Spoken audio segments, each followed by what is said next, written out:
Hello, my name is Frisk. I'd like to explain a little bit about who I am and why I am doing this recording. I am what is known as a fictive member of a plurality, a plural system. There are other words for this phenomenon. Basically, I inhabit the person of a neurodivergent trans woman in Seattle who has soul bonded, as the term goes, with a trio of us characters from Undertale. Chara came first, and I came second, and Asriel, who has become the predominant member of our plurality, is the third. Now, the way that works is, well, we're still sorting that out, really, but we all tend to have our own independent existences. We want to do different things, and the thing that I would like to do, being here, is play and stream video games.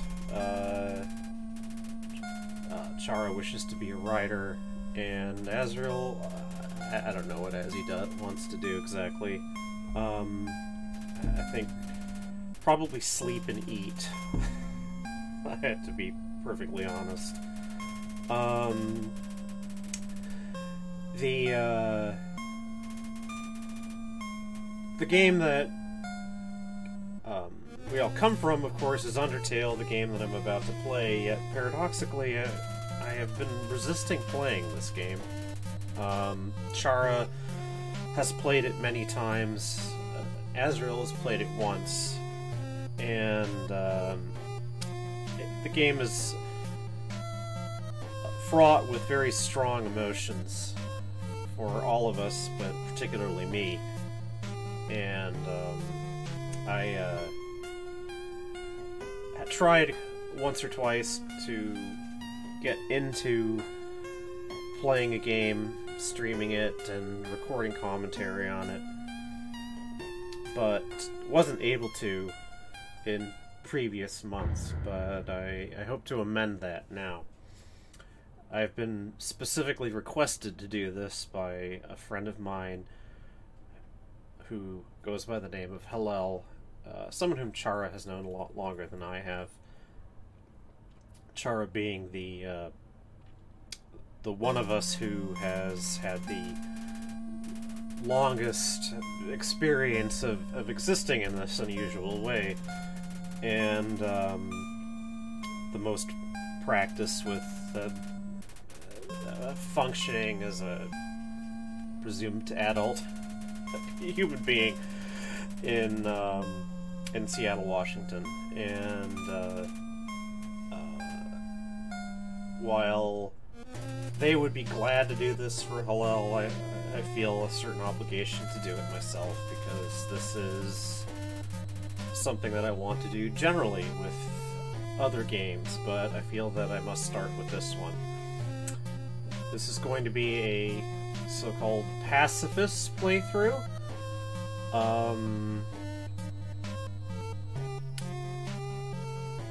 We collectively have a little bit of experience with the so-called genocide run, but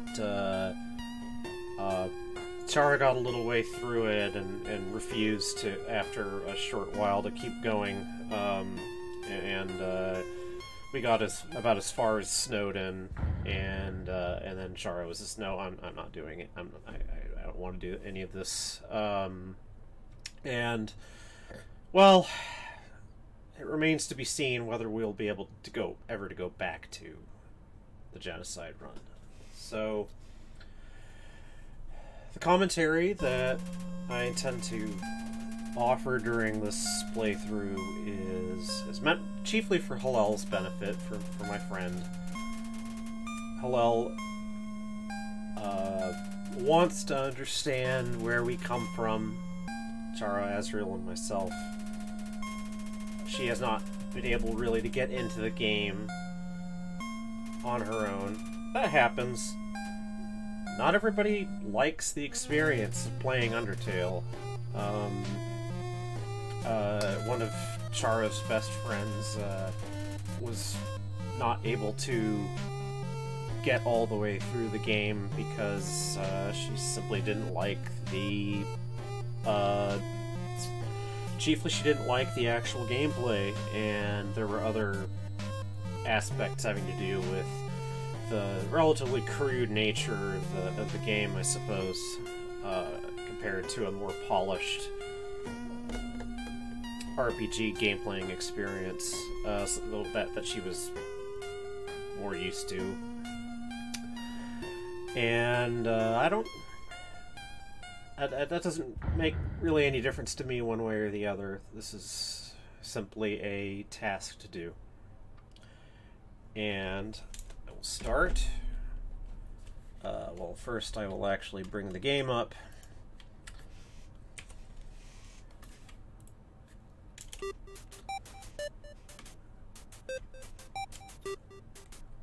Default settings. Now, I know that I cannot actually enter my name here as is, so I will just use a nickname.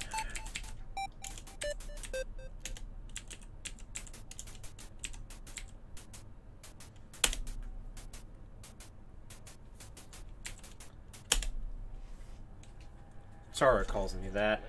I haven't quite decided if I like it or not. So, here I am. Now, I probably should have explained during the opening credit scene that there is a bit of misdirection to... sorry, I will speak as if I am addressing Helel. You will have noticed, as I was talking earlier, a number of title cards appearing to show me falling into a hole into a mountain and landing on this bed of flowers. That is a bit of misdirection, but that is all that I will say about that for now. Because I'm doing this on Helel's behalf, I will try to get as many of the side details as possible. I don't actually know all of them. So, first character you meet, Flowey. Now, I'm trying to imagine this from the perspective of someone who hasn't ever seen any of this before. I suppose the expectation that a new game player is likely to have when they come to this game is that they're playing a something that has a kind of storybook atmosphere to it, and where first characters you meet are going to just be very helpfully telling you how to interact, and so having a smiling, happy-sounding flower, well, it seems like it's all very familiar. No threat here, nothing. Now, if Chara were playing this, they'd be trying to do funny voices for everybody, but I don't feel like doing that.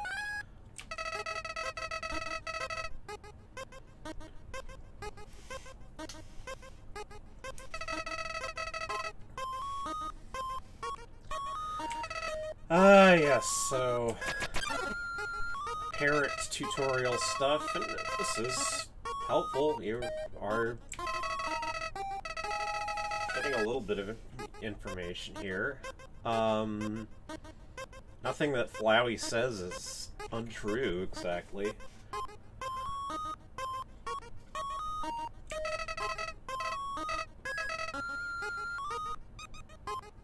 Well, this might be less than true.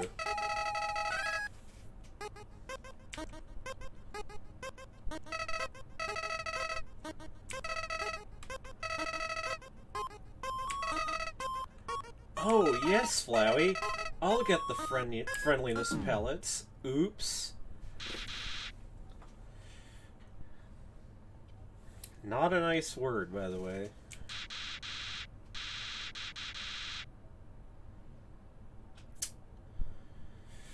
Whew.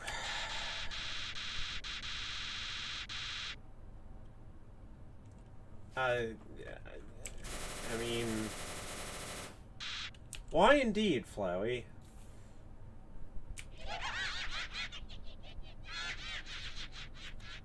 But... Flowey is interrupted.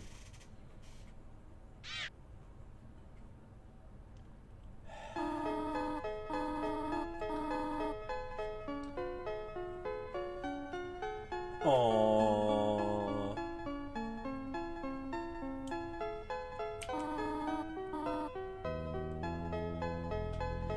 So, Toriel is here. Goat Mom.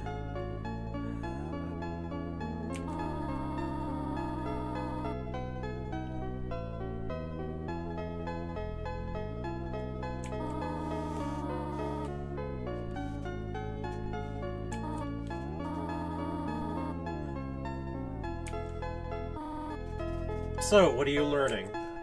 Well, a flower tried to kill you, and this apparently friendly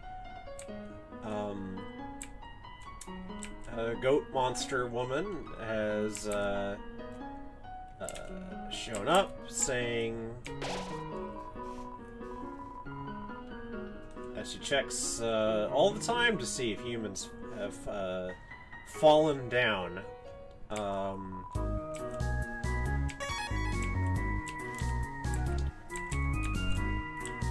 Yellow flashing stars are save points.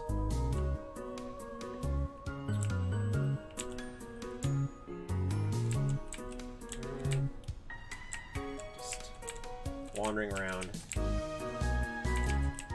There's only so much you can interact with.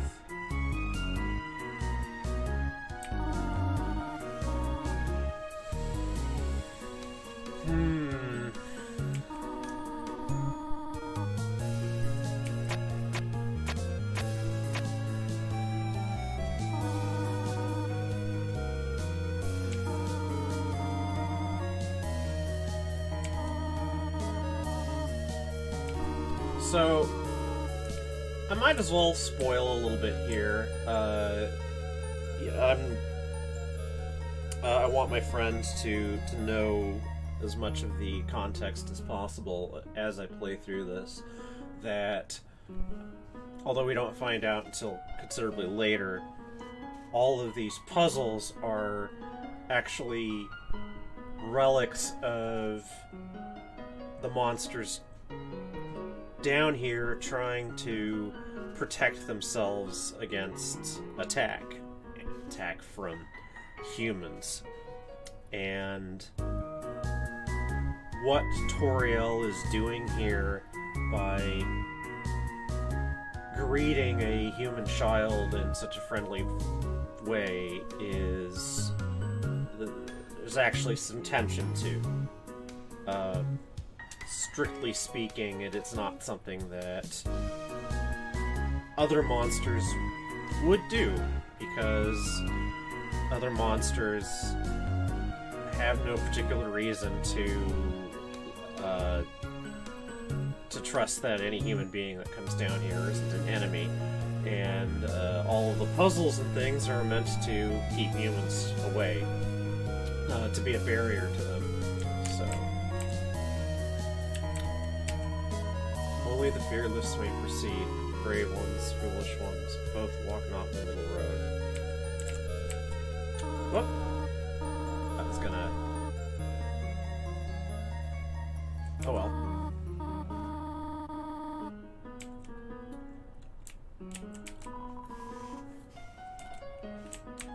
Little helpful tutorial details.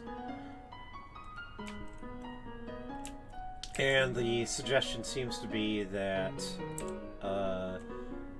although Toriel is simply this, this goat mom's name, it's also probably a pun on tutorial.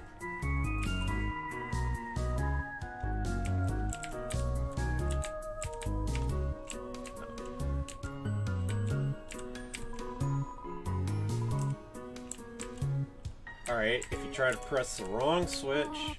No! No, no, no!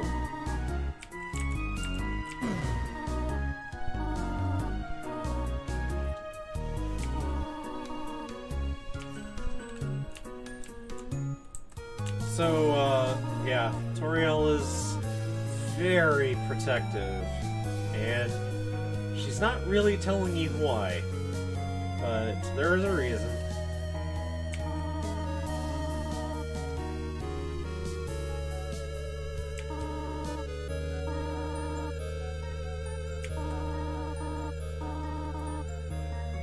So, yes, this is the thing. So, all the monsters you meet down here are more or less friendly if you let them be. But nevertheless, they do sort of automatically, like, when you come into contact with one, they, as it were, their soul comes into automatic conflict with yours, and it's a magical thing. I don't understand how it works,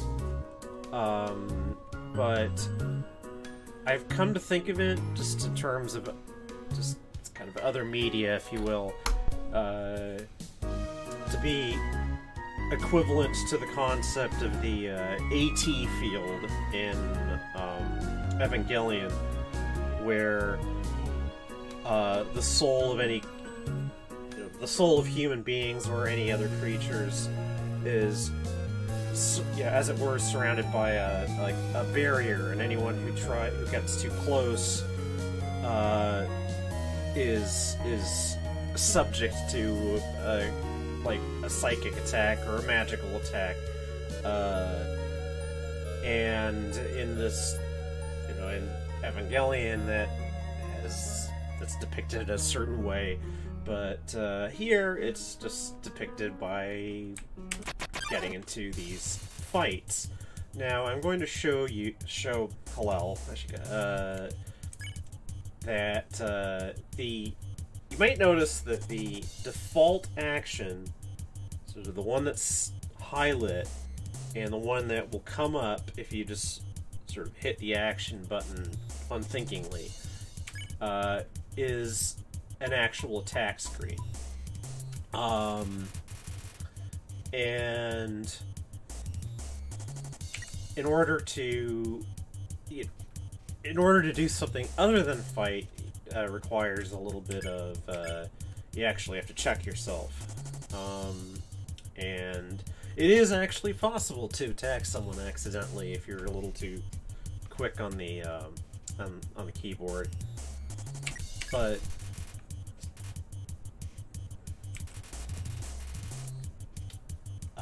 the preferred method of dealing with these fights, as Toriel calls them, is interaction rather than simply taking a swing at them.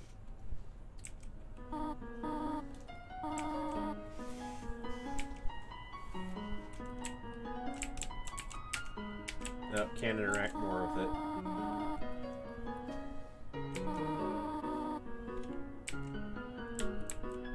Well, there is isn't really a puzzle in this room. As you'll see, the only... Whoop. This is a scripted interaction. Now, from my experience, well, really largely from Chara's experience, I know that the best way to deal with these froggets is by complimenting them. Although it doesn't really matter in this case because Toriel just comes in, gives Frogget the side eye.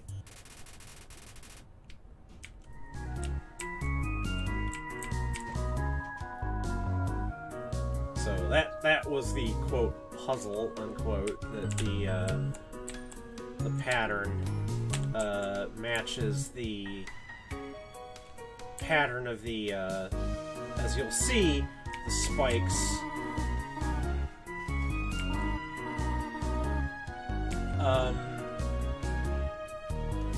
It doesn't actually make any difference, and if you try deliberately to run off the path, the spikes simply bar your way, and it is not actually possible to hurt yourself on them. Toriel seems to think that it's dangerous, though.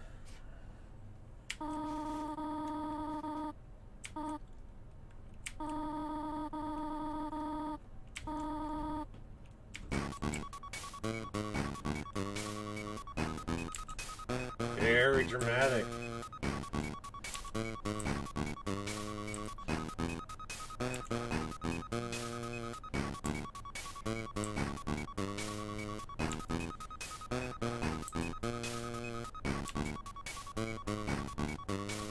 I don't think there's anything off to the sides, by the way.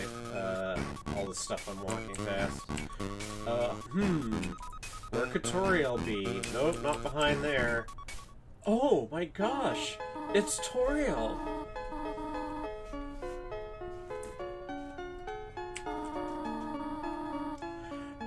It's kind of ironic considering what's about to happen.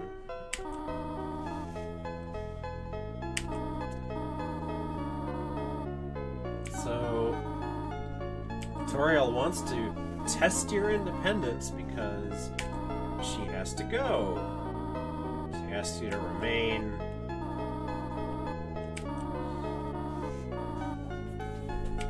Okay, she gives you a phone, which is going to be an important article in the game. Although one that's really in the game mostly for flavor. Still, you can interact with Toriel a few times. It runs through a fairly limited supply of dialogue for her. Hi. Hi, Toriel. So, Undertale's a game that's been out for a few years now, and a substantial tradition of fan art, fan writing has grown up around the characters, especially around me. It's something that I don't actually have, believe it or not, a lot of direct contact with. But there is at least some tradition in the Undertale fan community that that Frisk, that myself, has some sort of a speech impediment, or is mute or selectively mute, and this is prompted by the fact that the character is so phlegmatic, and I myself, as it happens, do not actually like talking that much. Although the reasons for that are somewhat complex. Obviously, it is it's something that I can do now in this as a soul-bonded fictive member of a plurality, but it is not actually very easy for me to talk, and I have to close my eyes to make it easier, which I find interesting.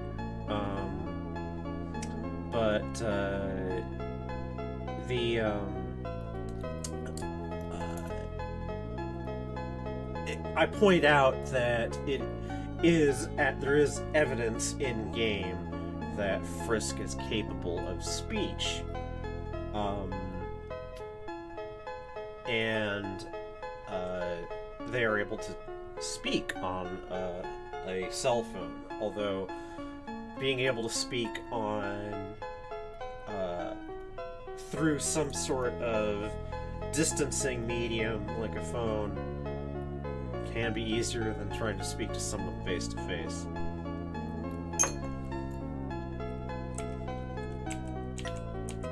Whoop. Call Toriel again.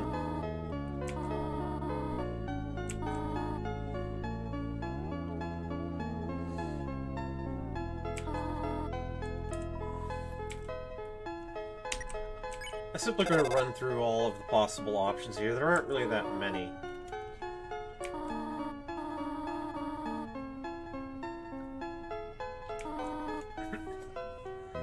Well,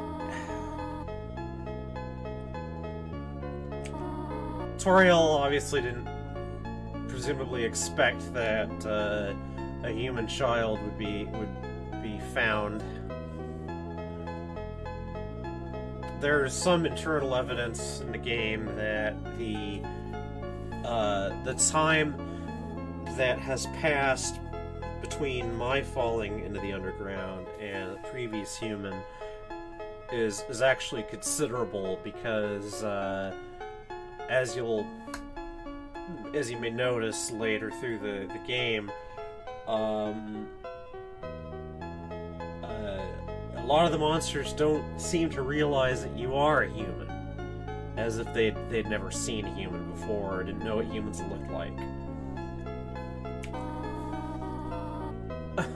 That is interesting. I don't feel like ruling over the leaf pile, Goat Mom.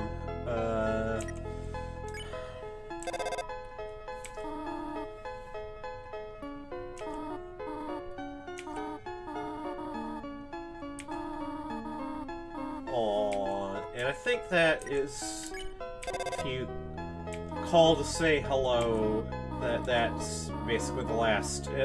She'll simply repeat herself after this.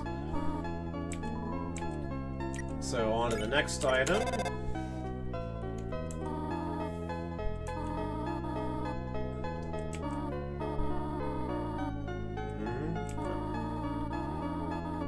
She's not telling you everything by a long shot.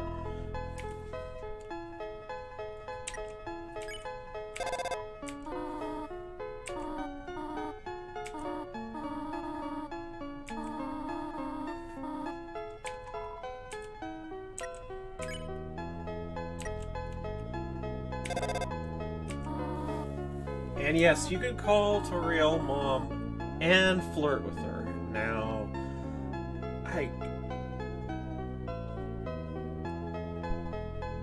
heaven only knows exactly what Toby Fox meant by having Frisk be so flirty. In my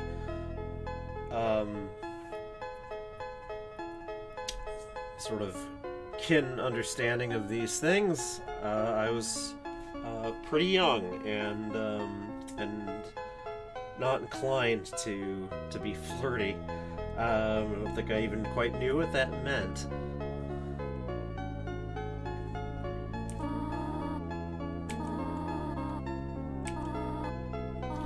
So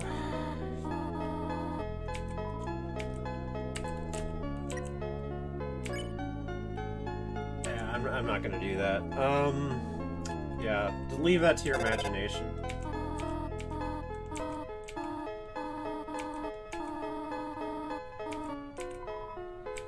So, to spoil a bit here, as it turns out, Toriel is living alone, has been living alone in this part of the underground for decades, probably, cut off from everyone else, by her own volition, and she has taken it upon herself to try to protect any human children that fall down here, and because she was once a mother who is bereaved of her children, she has serious empty nest syndrome and ends up adopting this almost smothering, overbearing maternal presence.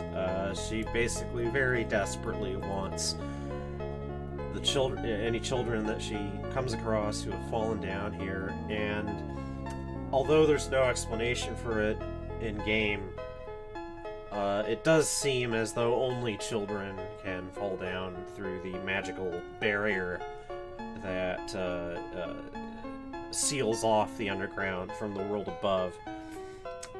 It's not all clear, by the way, to me, but that seems to be how it is.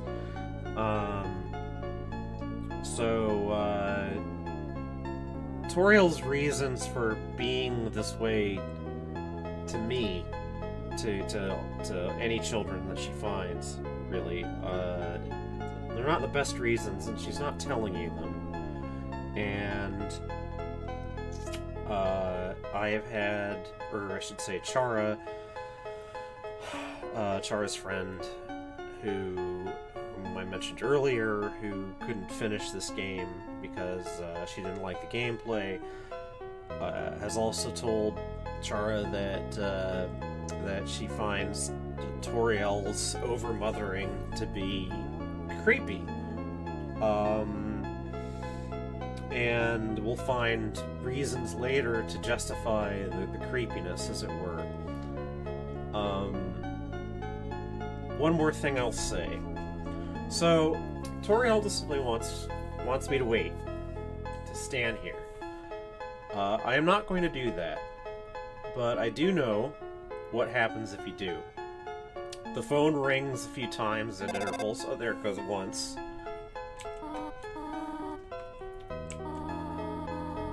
She tells you, okay, she's delayed. Yeah, you gotta wait longer. And I'm just gonna keep going. But let me finish first. The calls get more and more sounding like she's interrupted or something, and eventually the phone rings and there's no voice, there's just sounds, and then if you just keep on waiting, a message pops up on the screen saying, "But nobody came." And that's a definite point of transition. Basically, if you wish to play the genocide route, that is how it must begin. You have to begin by waiting and waiting and waiting, and Toriel never comes back. As it turns out, there is a good reason for this. The only way that you find out completely is if, back at the beginning, you enter my name, Frisk, and that bumps you into this sort of, it's almost a demo mode. It's called hard mode. It only takes you through the first part of the game and then ends with a sort of comedy note. But one of the things that you find out for sure that way is that a dog has stolen her phone and she's been busy chasing it, and that's why she's completely forgotten about you. It's innocent. Except if you're a lost, presumably hurt child having fallen down into this strange place, being told, wait here, and then being abandoned is not a... you don't know the reason. And as a sort of trigger for starting to view everything you see in this more sinister light, it's really an effective one. Thing is, though, I am sure that most people playing this game simply assume that it's okay to push forward. I know that when Chara, or the person who ended up bonding with Chara, I should say, played Undertale for the first time however many years ago, that she didn't wait at all, not even 5 minutes. It's part of the expectation that a game like this, you just go on exploring. And I find that interesting. Okay, Whimsuns. I think you could just spare them immediately. You don't even have to talk to them. If you do, you know, terrorize is just out of the question. If you try to console a Whimsun, they just run away. Yeah, and that's it.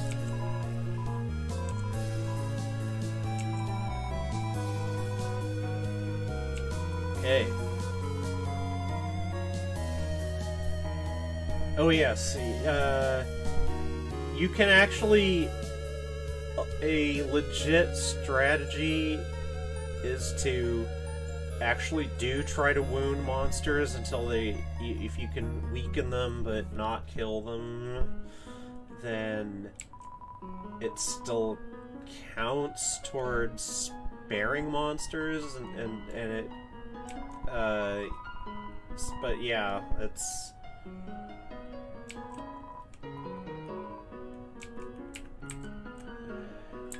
Alright.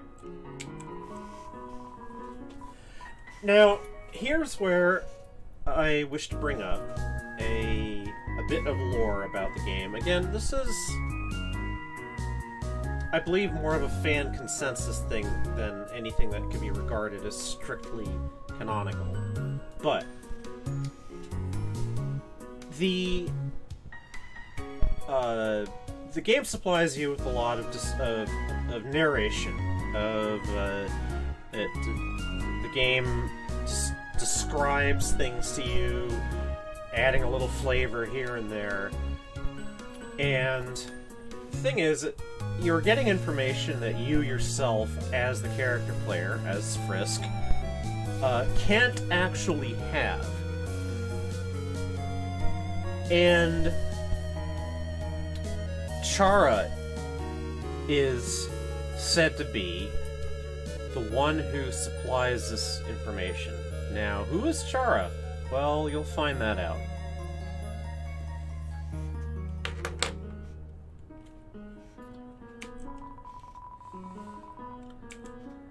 So, it's like, well, okay, I, as Frisk, decide, yes, I want more candy, but, well, Chara doesn't like the idea too much. If you take even more, they like it even less. They're trying to guilt me here. You feel like the scum of the earth. And yeah, you can't take too much. And it's just like, look what you've done. But the thing is, the candy is food, and food heals you. And, well, I'll probably need the healing. Let's put it that way. Okay.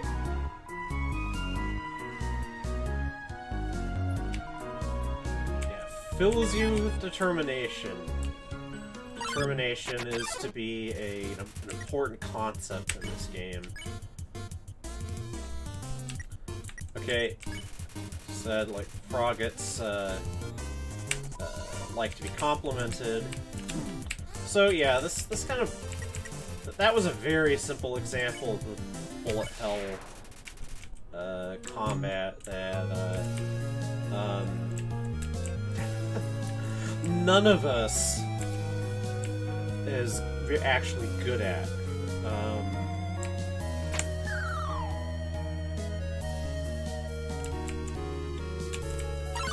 Yeah, we played this game a lot collectively, but we're not actually any good at it. Soul.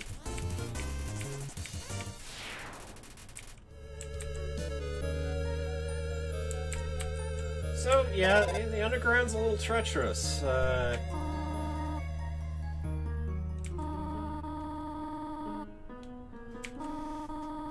So, Toriel hasn't actually forgotten you, but, again, to spoil a little bit, the reason that she ran off in the first place is because she's so excited that a human child has appeared, and she ran off to kind of get the place ready and bake a treat for you, which, well, you know, it's well-meaning.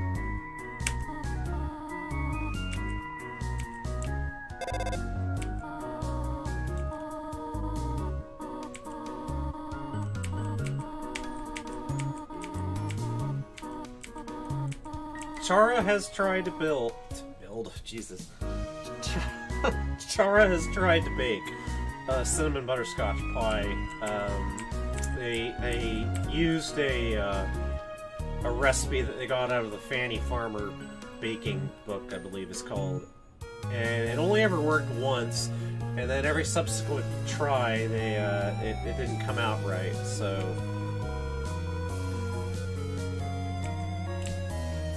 Yeah, the Chara in our system is quite fond of baking. Okay.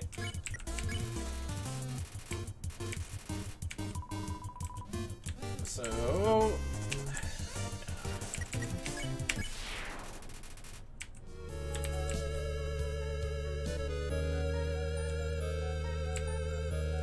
Alright, I'm just going to fall through. Falls in this game do not hurt, and the underground, from sort of human perspective, is when it's like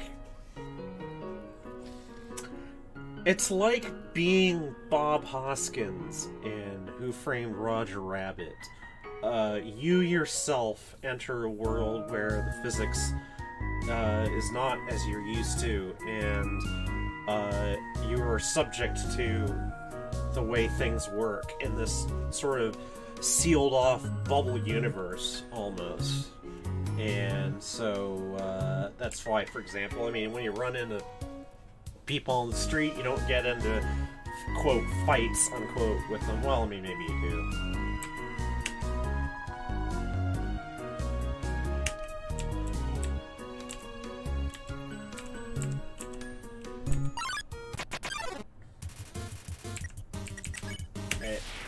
You can just skip. I don't know why, just habits sort of feel like I'm always wanting to try to talk anyway. But I'm just gonna... If you follow the pattern that you saw underneath, then you...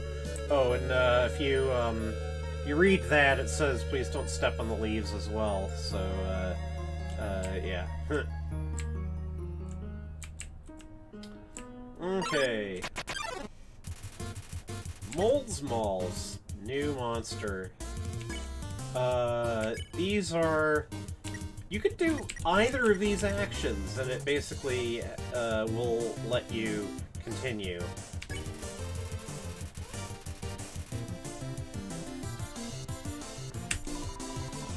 So, yeah. Monsters can be anything. It's like any object endowed with sentience, basically. Like, for example, this rock. Oh, hello, I have a visitor.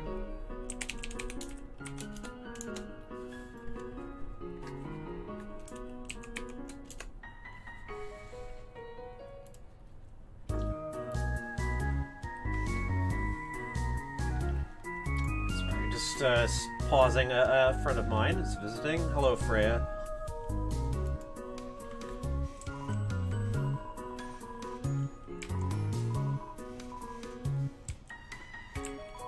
So,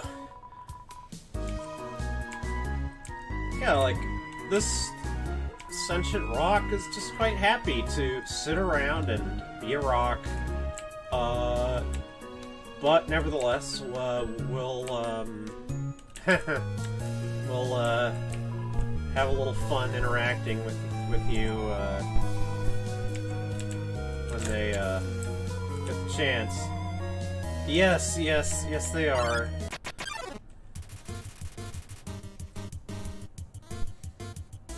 Alright. So, compliment to Frogget.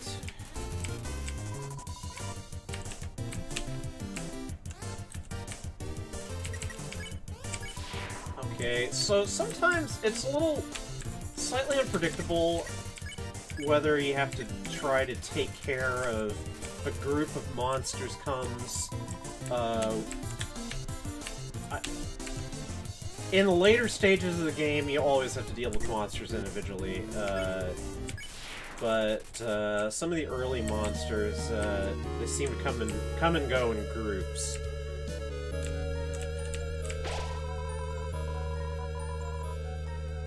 Oh yeah, there's a mouse hole behind me.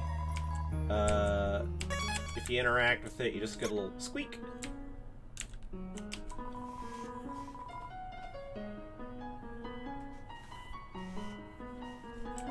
Well, it's interesting you say that because the friend I was talking about, well, you hadn't joined the stream yet. The friend of Chara's who doesn't try to play this game and couldn't get through it. One of the specific aspects that she didn't like was that the music just abruptly changes sometimes because of a monster encounter, and then so the music has set a certain mood, and then all of a sudden a monster comes along and breaks that mood with completely different sounding music, and I don't have any real opinion about that.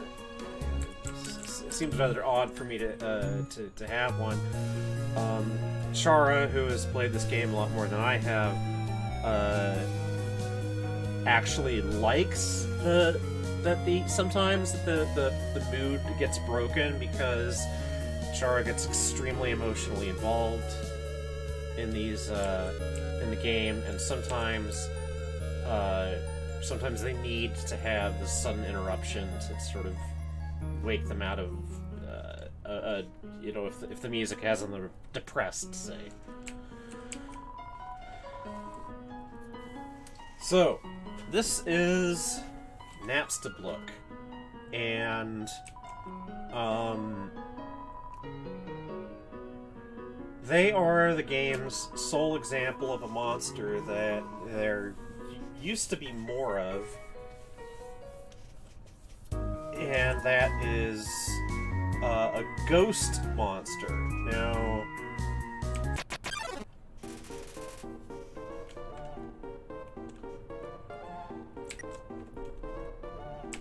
Napstablook's sort of deal is that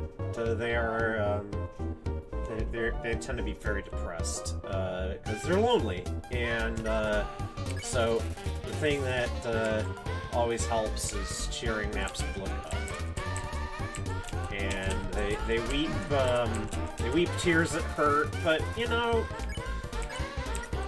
the fact that the monsters do these things, that Chara's idea, their hypothesis anyway, is that the monsters, being magical creatures, end up dispelling excess magical energy the same way that we flesh bag creatures expel waste heat, and basically the energy has to go somewhere, and so Napstablook cries tears that, well, they have magical energy, and so if they hit you, they hurt. But it's something that you just sort of learn to live with.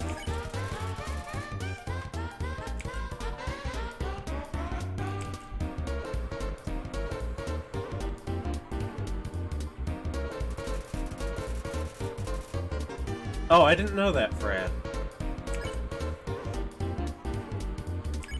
So, just...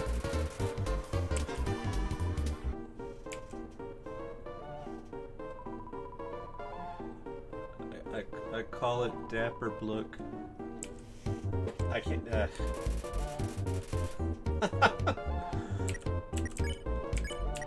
just... Aww.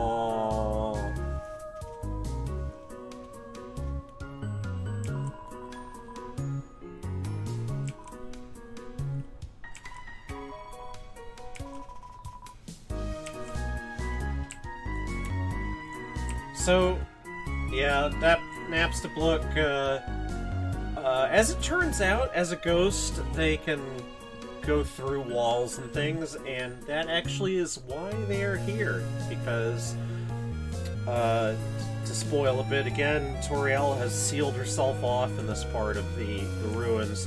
No one can get in or out, except if humans can fall in, but no monster comes in and out of the ruins, except for Napstablook, because Napstablook can phase through things. Alright, Spider Bake Sale. Now, this is, as it happens, a... So I don't have 18G, but I do have 7G, so I will be buying a Spider Donut. Now, much later in the game, this item will be useful, so I'm going to hang on to it, and try not to eat it by accident, which Chara has done.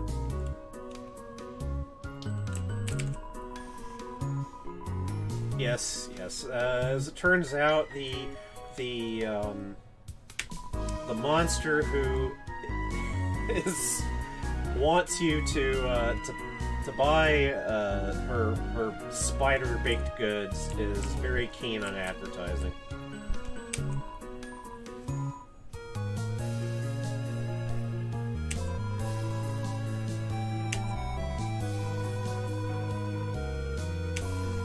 Alright, I'm not skipping. Aww. Oh, okay. So, normally I'm used to encountering the first Vegetoid a bit later, but, well, Vegetoid is a sort of animated carrot or root vegetable, and the way to deal with Vegetoid is to ask it for dinner. And they, so, you'll notice that one of the, you know, sort of the default magical, I don't even know what the word, I don't even like calling it an attack, because it's just sort of like a little packet of magical energy that the monsters just spray out, to kind of keep themselves balanced or whatever. But summons, if the way that it's shown in the game is if it's green, then it's actually, rather than hurting you, it helps you. Okay.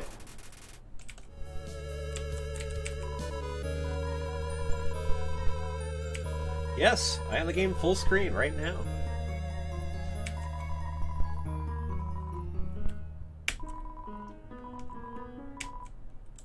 Well, I might as well just get to it. There is a fourth frog in this room, and I think it's here. Here. It's sort of like. Oh. Oops. All right. Okay, the looks, or maybe Loax, I'm not sure.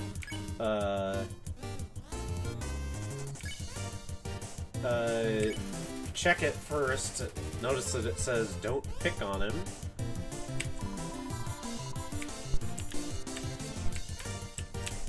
Oh. So, don't pick on it. Ah!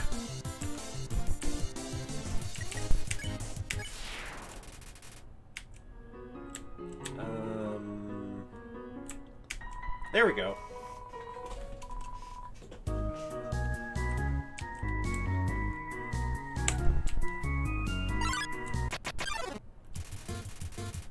Let's get some dinner.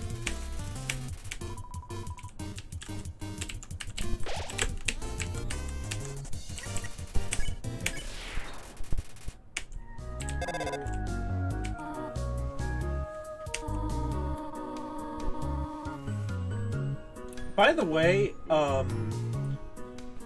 what I was talking about earlier, how if you stay where Toriel tells you to wait, she calls you several times, then the phone calls sort of trail off in this odd way. None of this later material, like, you know, she's asking you about what kind of pie you like and stuff like that, you never get to see any of that. As part of those phone calls. So basically you only see this information if you have disobeyed her and gone on to explore the ruins without her. So yeah, she's admitting that she's ran off to tidy up. Although it sort of turns out to be some kind of thinly veiled tutorial message about keeping your inventory clear.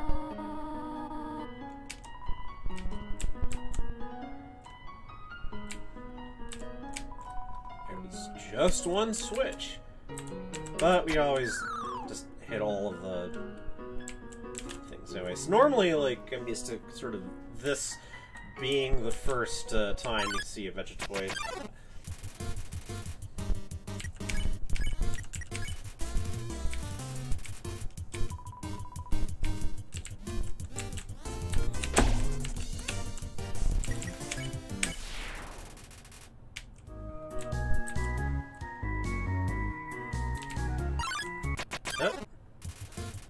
Okay, a different monster, the Migosp, is here along with the Moldsmal and the, so the way to deal with the Migosp is to deal with all the other monsters first.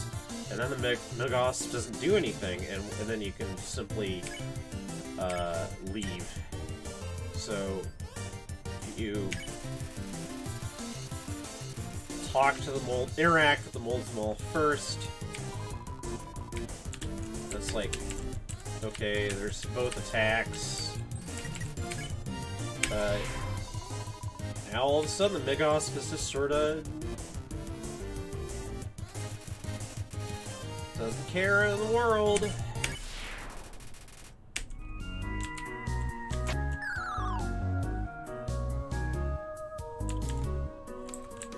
First item to be picked up.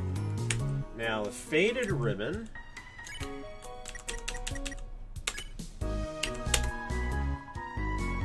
has defensive capability. If you're cuter, monsters won't hit you as hard. So let's use it. Every little bit helps.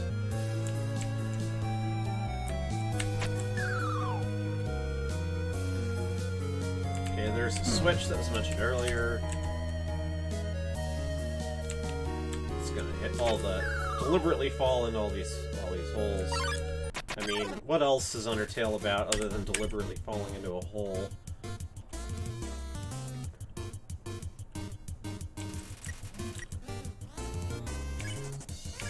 Okay. 8.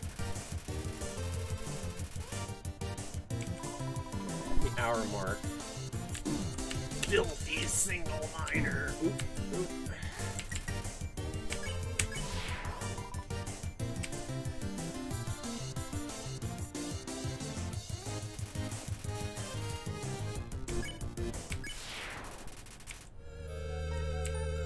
Hello again, Napstablook. Oh wait, yeah, I can just I can come and go as I like. I'm starting to fall into Chara's habit.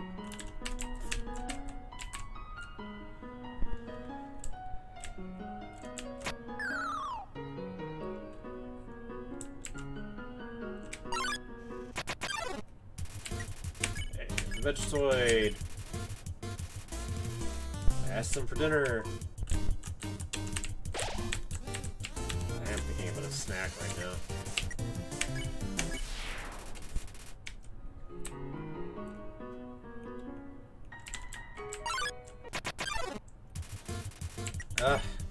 Alright.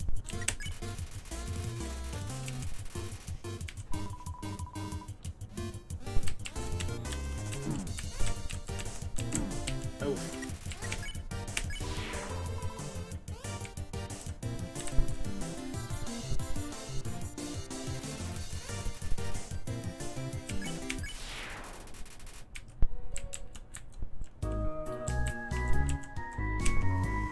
Far door is not an exit. It simply marks a rotation in perspective.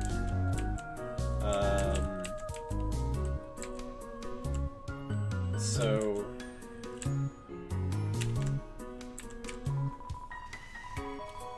looking for a blue switch, and the secret is... What? Take care of this first.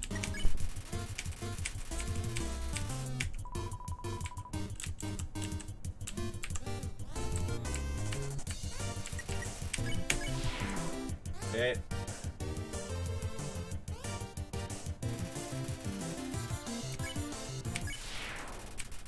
The secret is that a pillar hides a switch.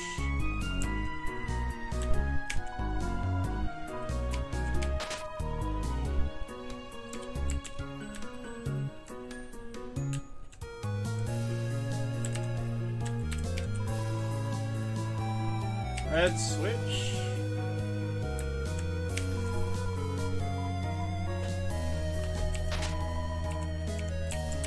Okay, keep going.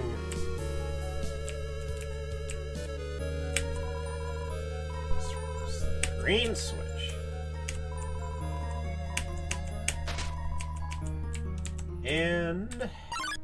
oh, one more.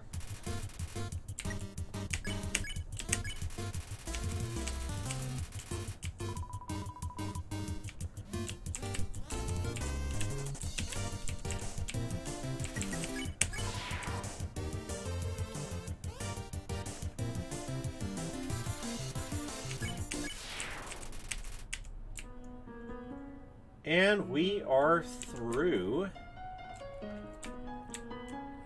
So this sort of area is basically the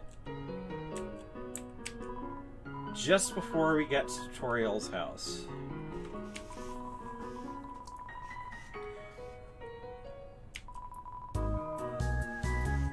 So where Goat Mom gets her groceries is, I don't really quite know.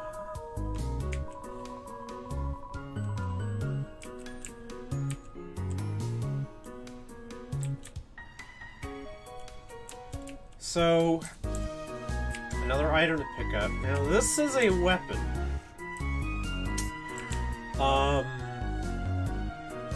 You can attack without a weapon, but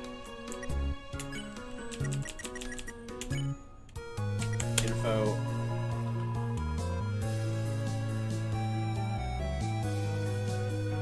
Toy knife made of plastic, a rarity nowadays.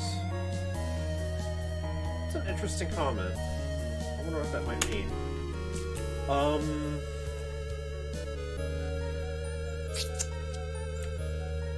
I'm doing a pacifist run, but there's still going to be a reason why I want to have the toy knife on me, and it's kind of a it's a little reason, but I'll get to it in due time.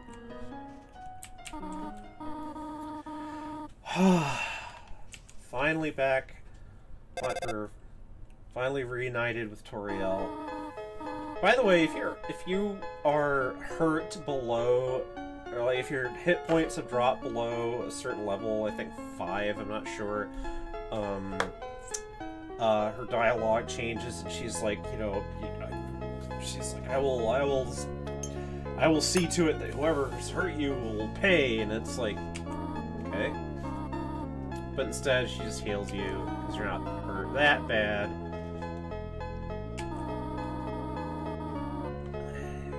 know, she said she shouldn't have run off and left you there, and she knows it.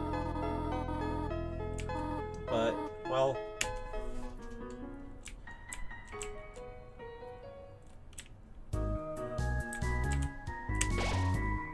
it's a cute, tidy house in the ruins. I'm going to, I need to run and use the bathroom. I'll be back in a minute.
Alright, I'm back. Okay.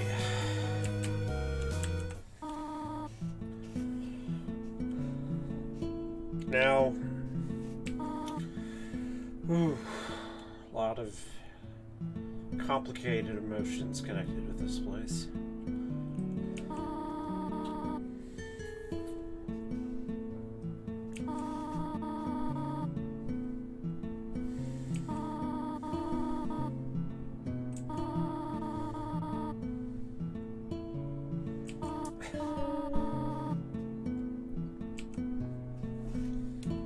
Chara swears to me that Toriel's snail pie was actually something that you would want to eat, but I cannot say for myself.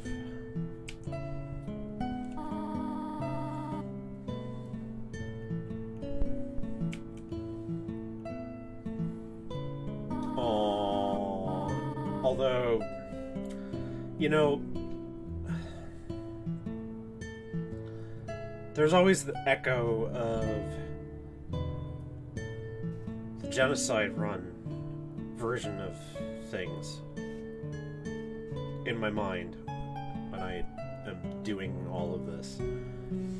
And if you've made up your mind to be frightened of Toriel, and there's reason to be. After all, she just, from the perspective, from my perspective as Frisk, of having fallen into this strange place and then being told, wait here, and then abandoned, as it seemed, and then being attacked by a bunch of monsters, then the feel of all of this material is different. That it instead of seeming kindly, it seems like you're it almost sort of feels like you're being kidnapped. You know, you've just been grabbed, and all of a sudden this strange creature is saying, "Call me Mom," and I got a new home for you, and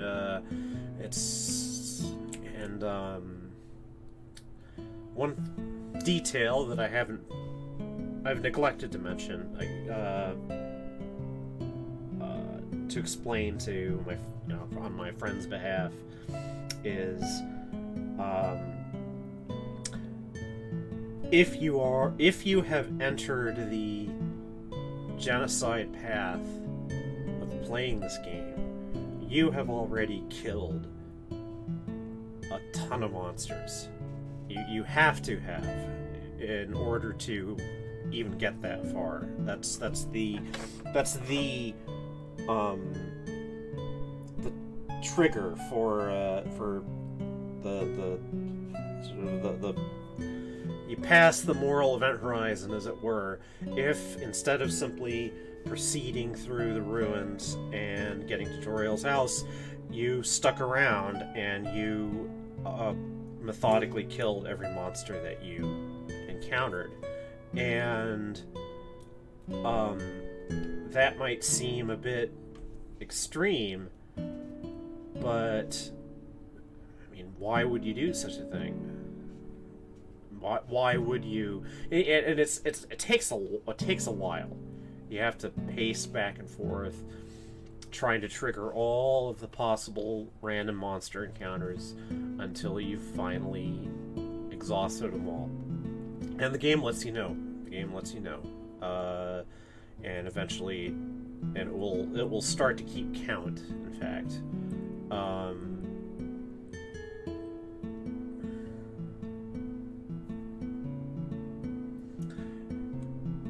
Chara has explained that to me in terms of when a human falling into the underground,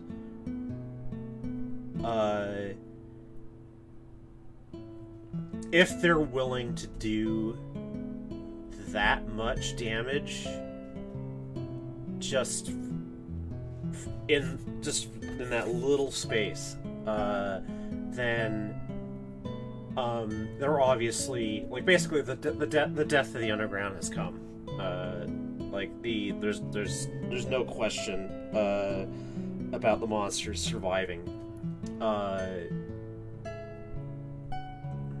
Well, that's as much as I'll say about that for now.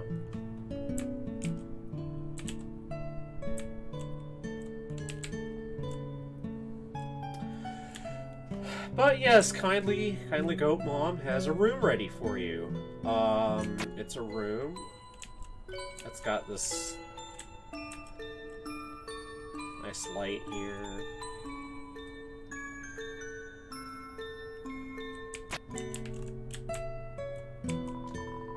There's a box of children's shoes in a disparity of sizes, which is an interesting detail and not entirely a comforting one. there's dust on things.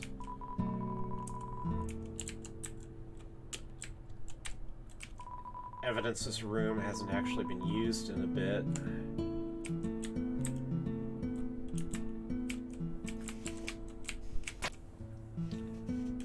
And you can...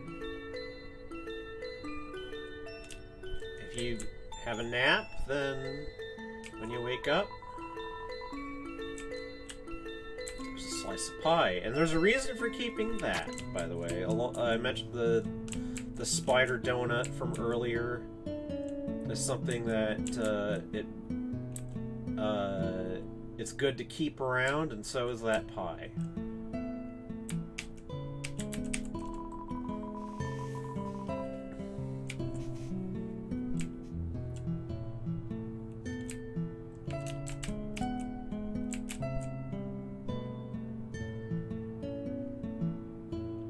This is Toriel's room.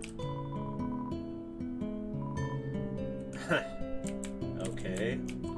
Apparently snails make up a good part of Goat Mom's diet. So that's, by the way, a little instance of the sort of information that only Chara can supply.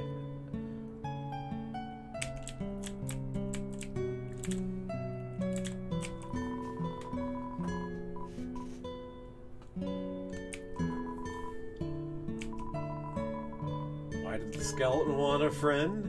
Because she was feeling lonely. Ugh, yeah. As you'll find out later, Toriel has a reason for wanting to be good at bad puns.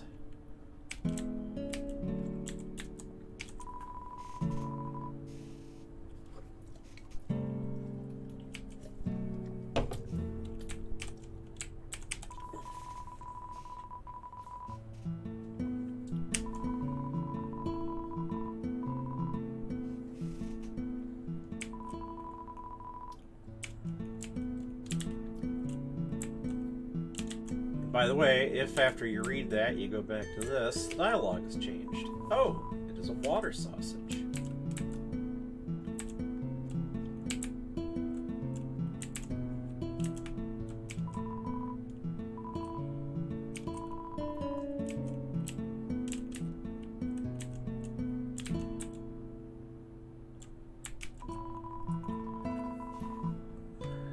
Again, slightly worrisome detail. Flower seeds, broken crayons. I don't know, I mean, broken crayons can be found in all kinds of drawers, but it's like right next to a room that's sealed off to you, so it's like, well, okay, what's going on here? Alright. Mirror.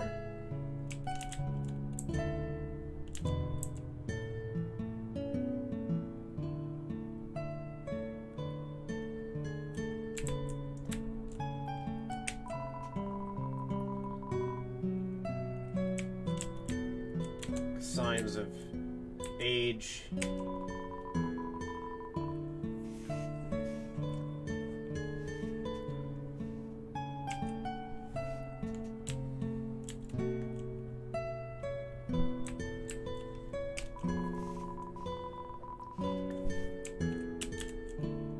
Although it's sort of interesting to me, by the way, that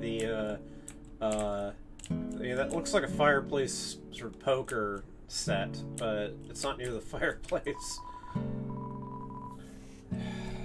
Alright, we're gonna get the first of some hints as to why the monsters are even down here in the first place. Trapped behind the barrier and fearful of further human attacks, we retreated. Far, far into the earth we walked until we reached the cavern's end. This was our new home, which we named Home. And Home, by the way, is the name of this particular musical track. As great as our king is, he is pretty lousy at names. So, it was a war with humans up above in the surface world, as the monsters underground call it, with a capital S, the surface. It was some sort of long ago war that put the monsters down here, and although it hasn't come up yet, the monsters have been sealed down here, because they lost that war.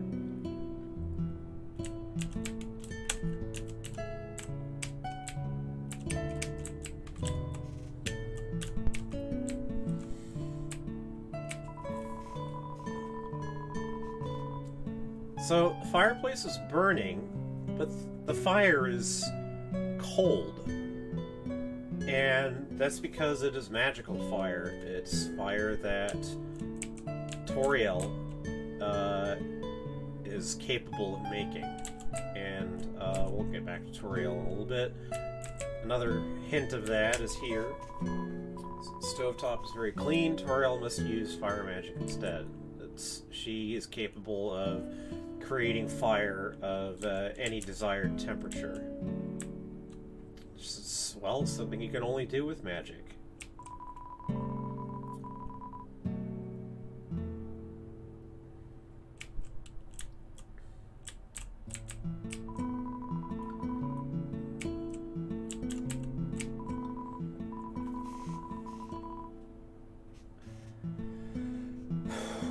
It's not said, but Toriel keeps the memento.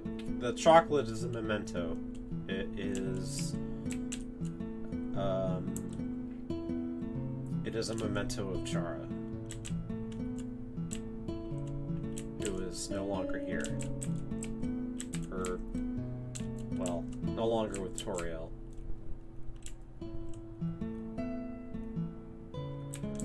Okay.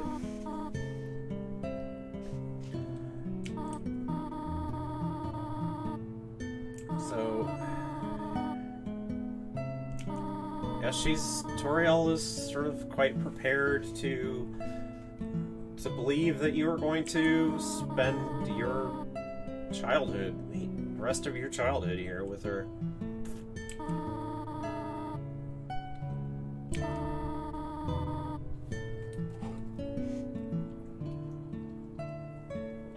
And as I was saying earlier, if you're just kind of going along with the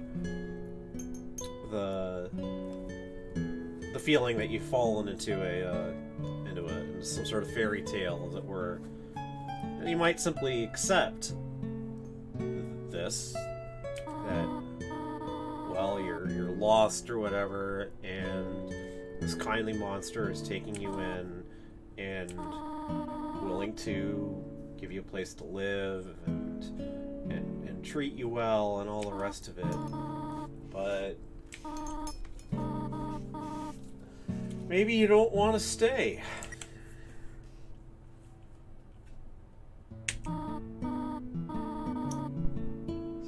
And that's a little worrisome. She's basically saying, what? You're just going to live here now. And she deflects. I'm just gonna let her talk because I want to show you. I want to show something else. Snail facts.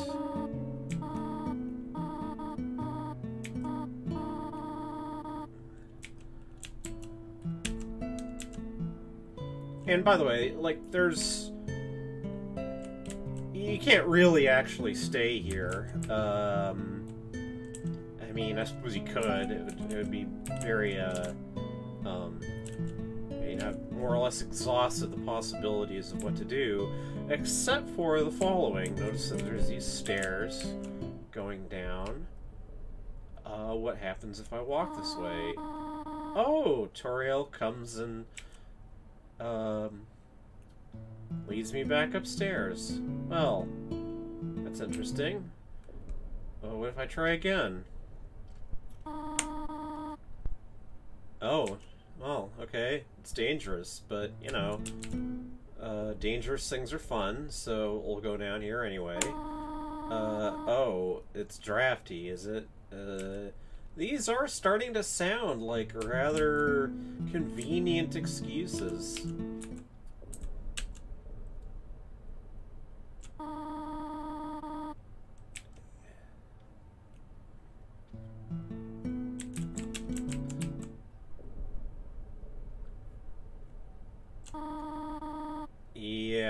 I'm starting to wonder about that, Toriel. Mom.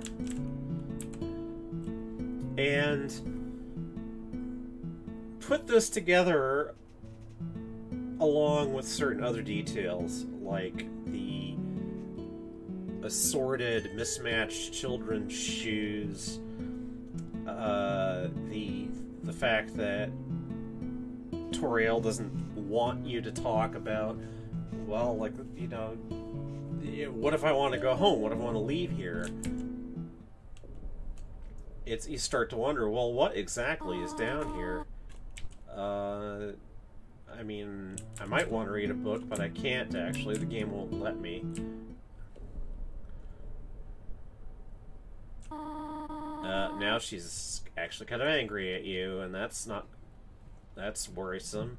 I do not like the game you are playing.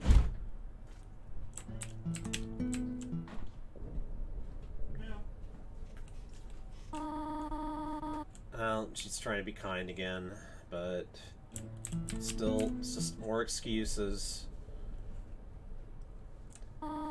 Really now? Yeah, she's starting to run out of things to say.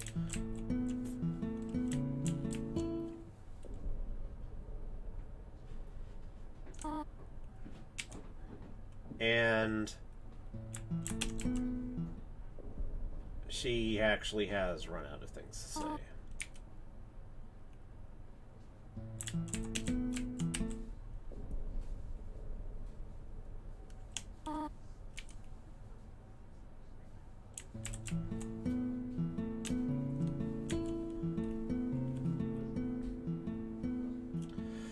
So,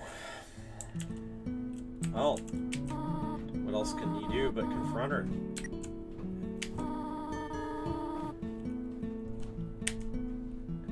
Oh, okay. I mean, you could try to go to the rest of the house, but there's only one place you could possibly be going.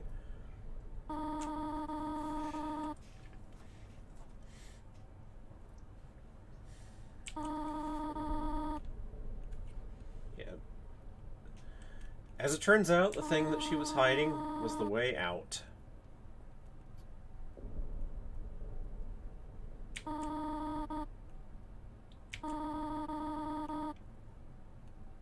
And she doesn't want you leaving.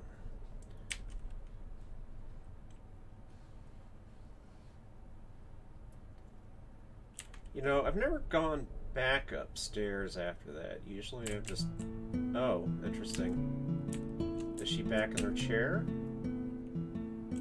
No, she isn't.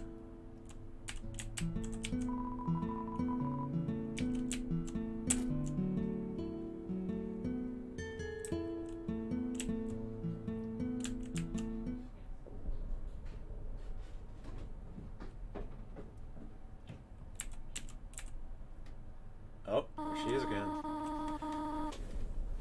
So at last she begins to tell you some difficult truths. Now, probably she should have told you this stuff earlier.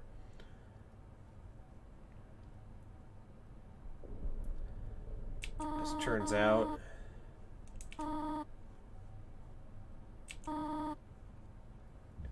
every human child that leaves the ruins gets killed.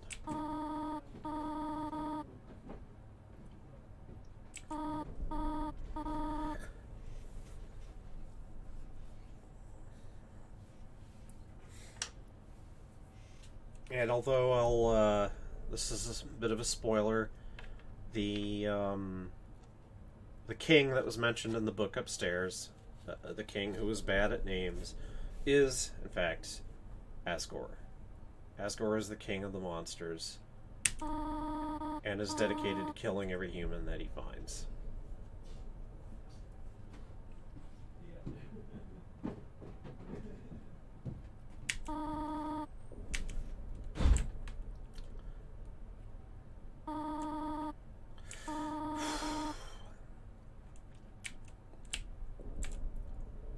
Yeah, like...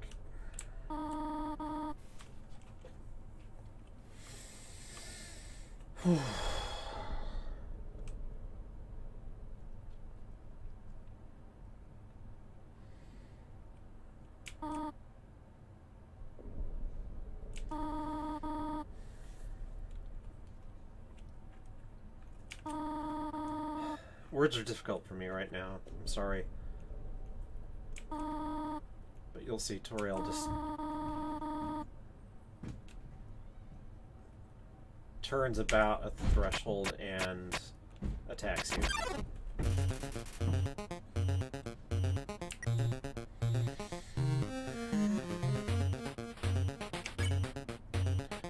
Needless to say, I am not the least bit interested in actually trying to hurt Toriel.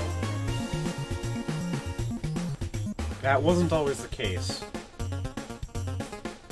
for myself. I don't want to say any more, though.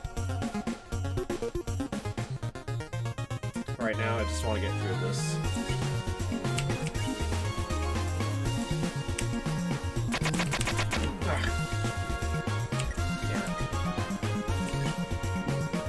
So, there's no way to talk to her. You can't reason with her. The only thing you can do is try to stay alive as long as possible. And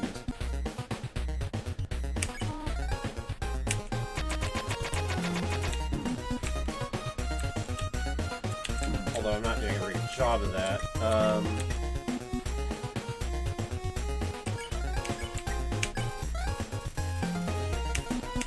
Yeah.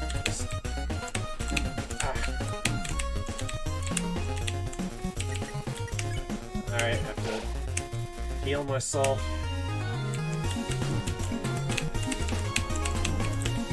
I'm not sure how to...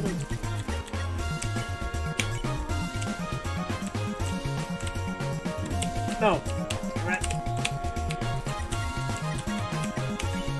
This is getting bad ahead of schedule.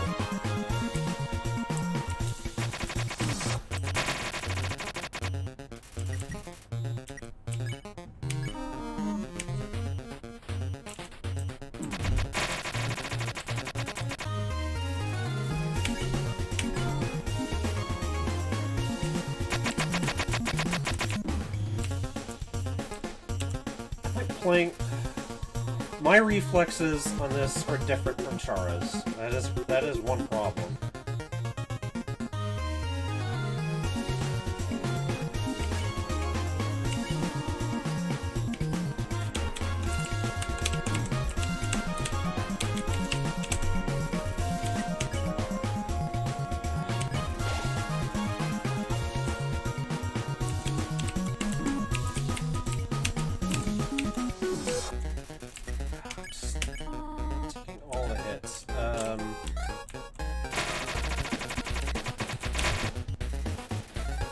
And I forgot to save earlier. I'm not doing this well.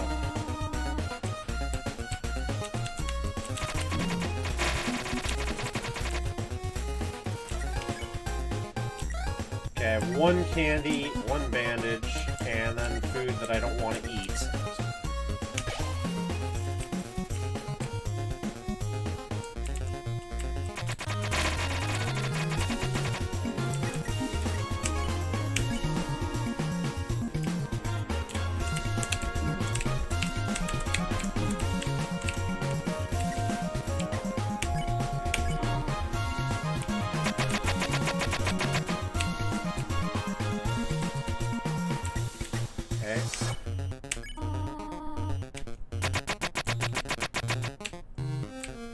Alright, doing a little better, doing a little better.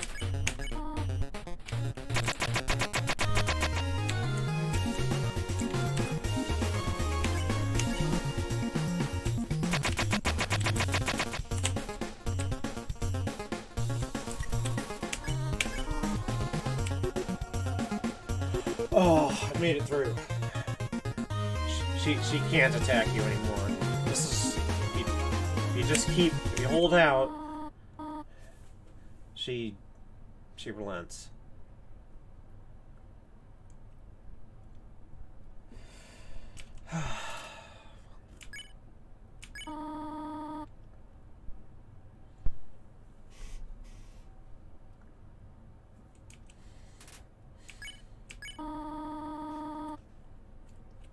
Oh. That's nice and all, but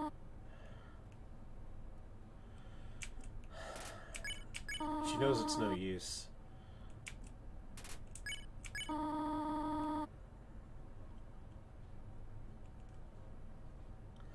By the way,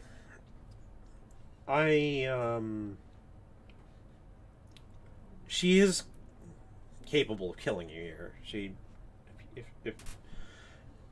If you aren't quick enough, good enough at dodging and healing yourself, she can kill you, and then she looks very shocked, and then you come back to your previous save, and that's a thing about the whole thing about saving the game is that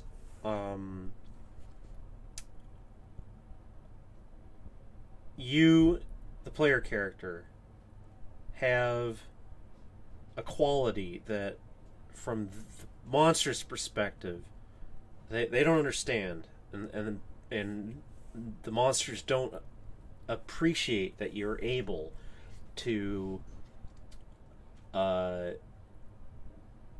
repeat your actions.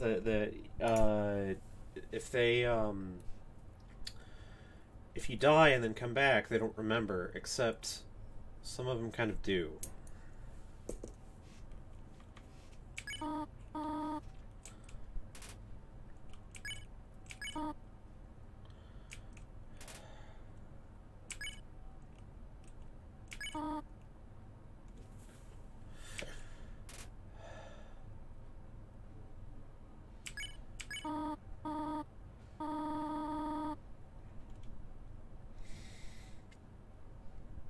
Tutorial has done this before.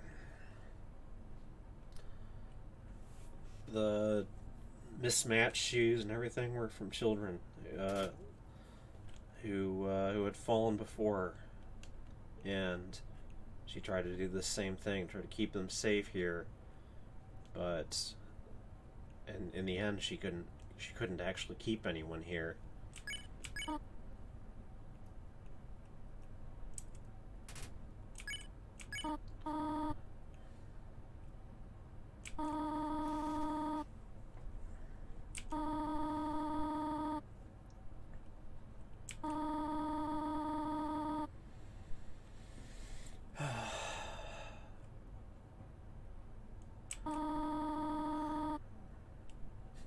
I find myself thinking there are worse things.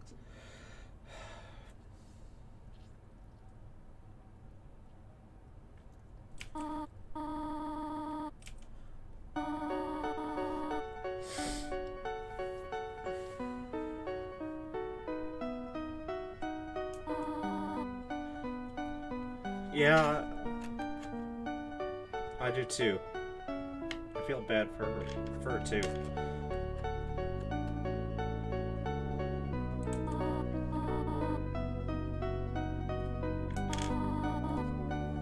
She's not in an enviable place.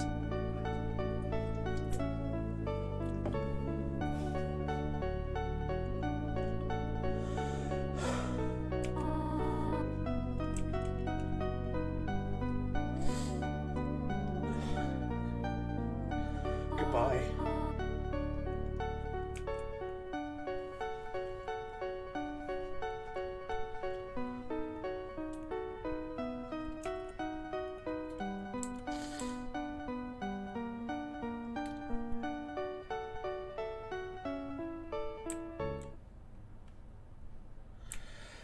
Yeah, that is the point, I suppose, that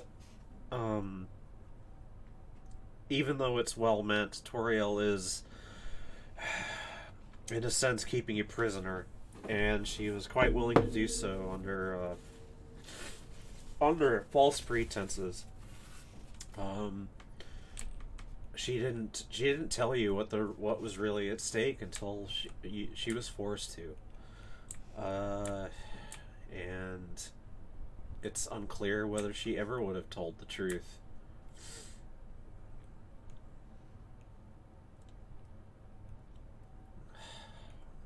And guess who you run into again? So, what I was talking about a little earlier about how, from the perspective of the monsters, when you pop back into existence at a save point, they don't know about it. It's like it never happened.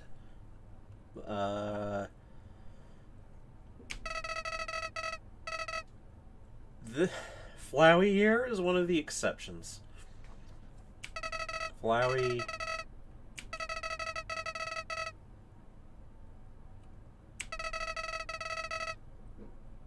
knows that you, the player character, that Frisk, you didn't kill anybody this time. And I've had previous times. And I was not peaceful the first time.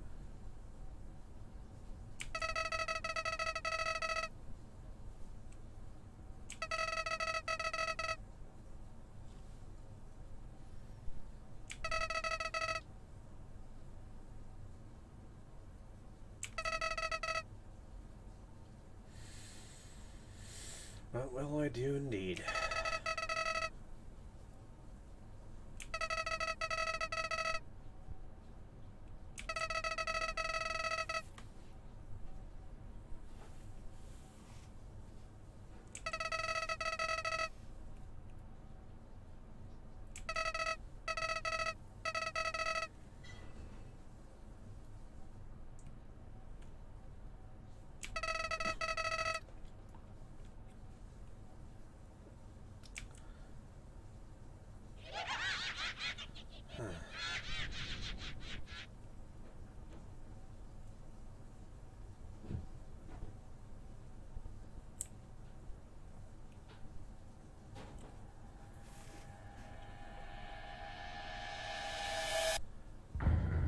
Well,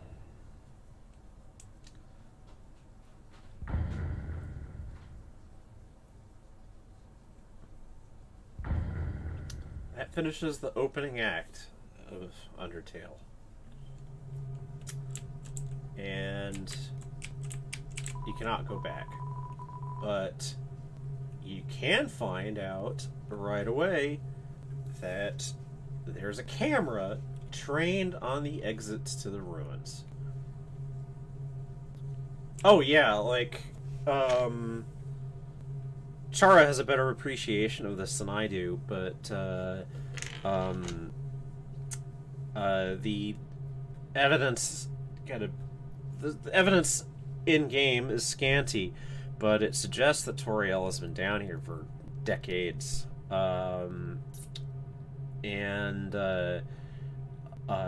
She has been all alone. With one partial exception, but I'll let the game come to that.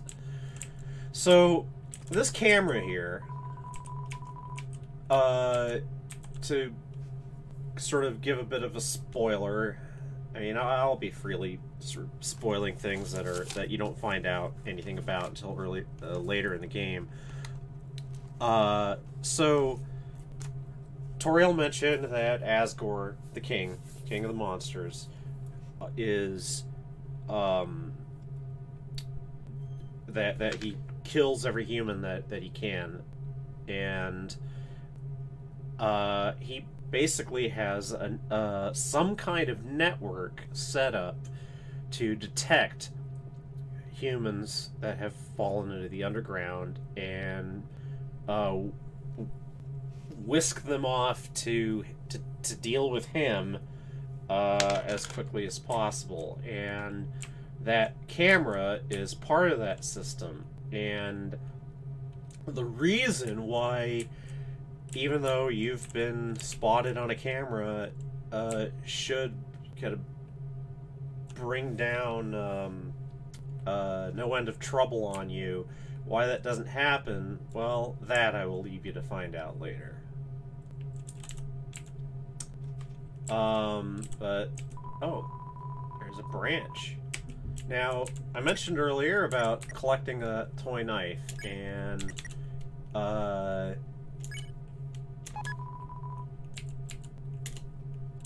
the reason is, if you don't have a weapon equipped, then, the following doesn't happen, which is, after you check out that branch on the ground, notice that you now have a stick in your inventory, and, if you don't have a weapon, then you can't, you apparently use the knife in order to break off a piece of the branch, and that stick will come in handy.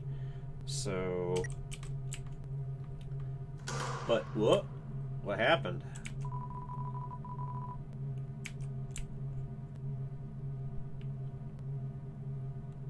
It's like sinister forest, weird. What was that?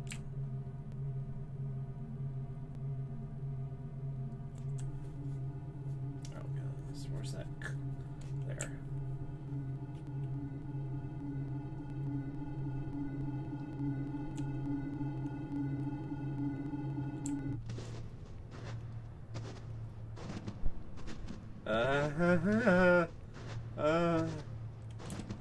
Hi.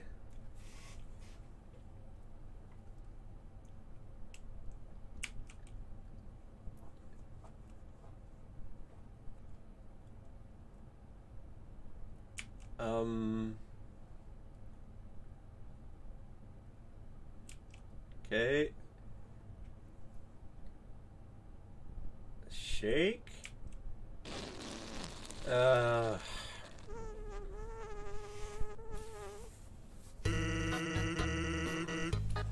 Har, har, har. Meat Sans.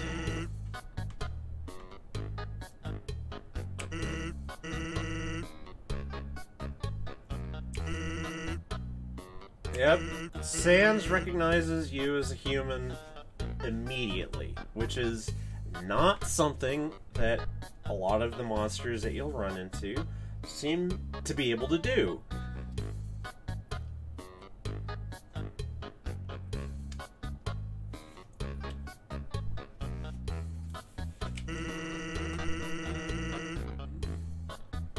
Now, Chara has a particular, as I mentioned, Chara has, on playthroughs, like to try to do voices, and Chara has a definite Sans voice that sounds, oh, yes, Chara, I will let you do it. I know you really want to.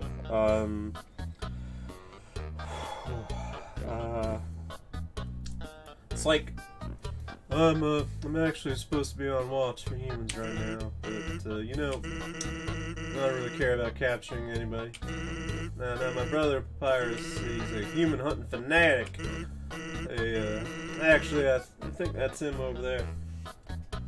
It's a little different from the, I don't know, there's a certain tradition in the fan community of doing, Sans' voice, but,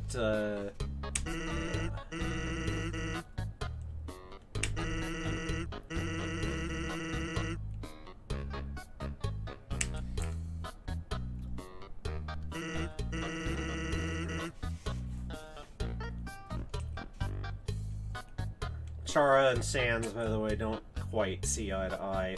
Haha. And it's Sans' brother. Although, what exactly the relationship is between... Oh, I guess I don't know the Sans voice actor from Sans comic TV. Like, I don't know. I guess you'd have to give me a reference, or it's like I'm not sure what that would refer to.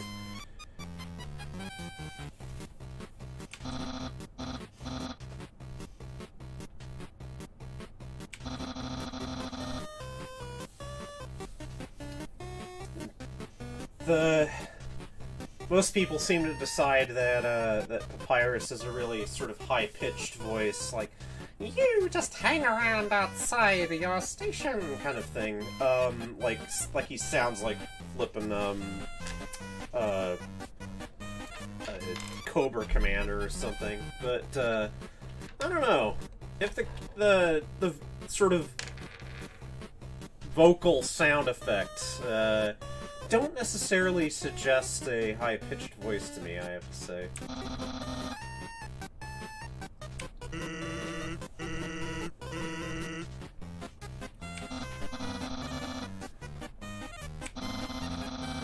Yep. So Papyrus is Papyrus is, in his way, part of that network that King Asgore has set up to try to detect humans who've fallen into the underground. And it's something he really wants to do.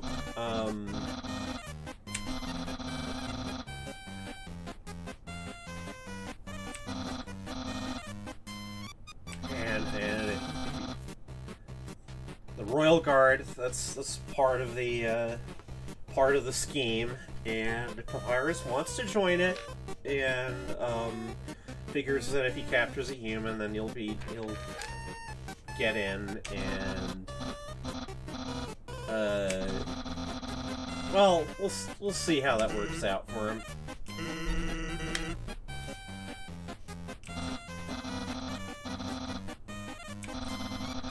Sans is already protecting you a little bit. Interesting.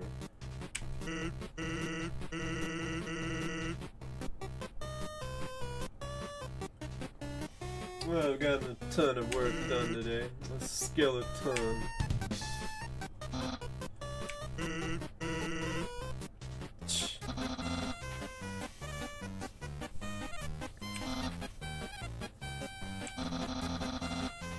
An animated skeleton, because, like, monster, quote, flesh, or however you want to put it, monster matter, has a, fluidity and changeability about it that we're simply not used to.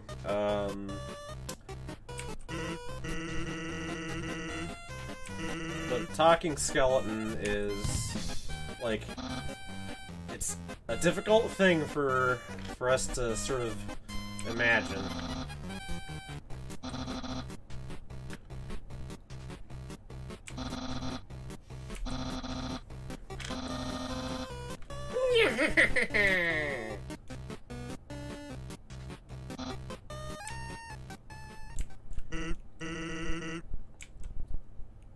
Okay, so Sans didn't have to hide you, but he did. Turns out there's a reason for that.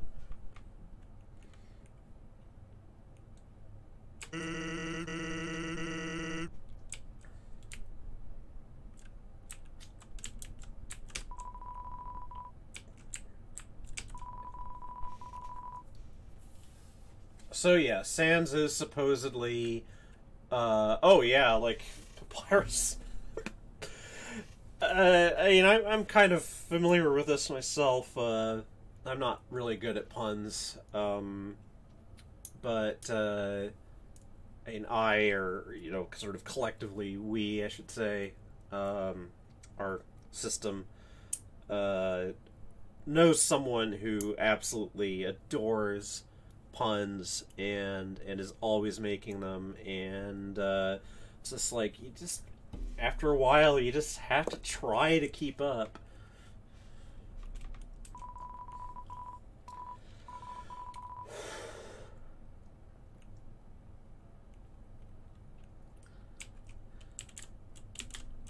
And yeah, like Sans, like Sans has vices, and one of them is like drinking ketchup and mustard and stuff like that.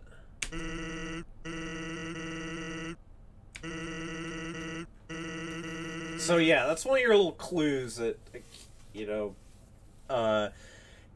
if humans falling into the underground were something that were happening regularly, or even just every few years, you would think it would be something that the monsters were better prepared for, that they, but they're not. And there seems to be almost little hints that they might think that it's been so long that humans fallen down in the underground that that they almost think that humans might be semi-mythical or something like that.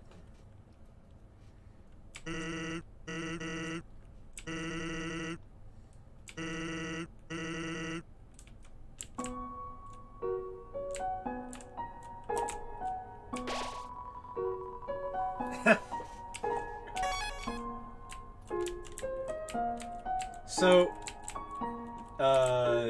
we are in the kind of, there's, microclimate is the word I suppose you would use for, this,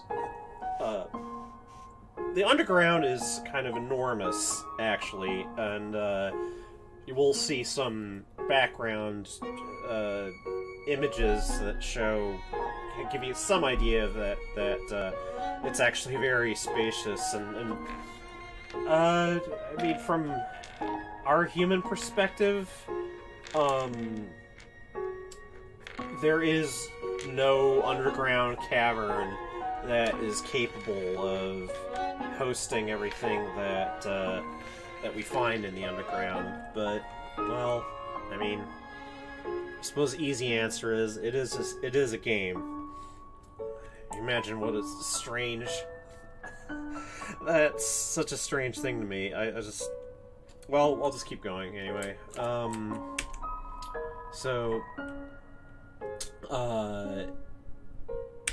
But there's a kind of, the weather doesn't change down in the underground, but there are these areas that are just sort of always hot or always cold.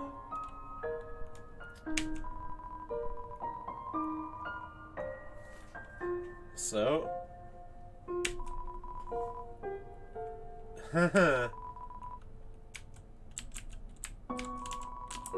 yes, that's the polite thing to do. Put it back.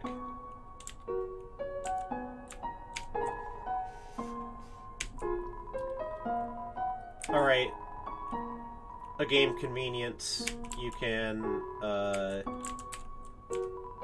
put stuff from your inventory in here, and then get it out again later at a different spot. And I'll put the spider donut there and the butterscotch pie because those are, first non-ruins monster, the snowdrake. It's a bird-like monster who likes to tell bad jokes, and the way to deal with Snowdrake is wait for Snowdrake to tell a bad joke, then laugh at it.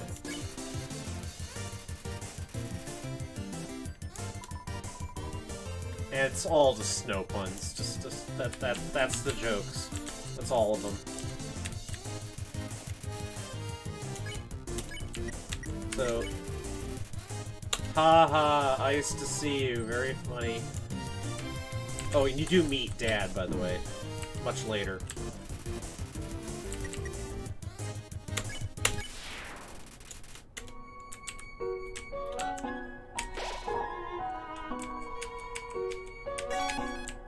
By the way, saving at a save point always restores you to full health.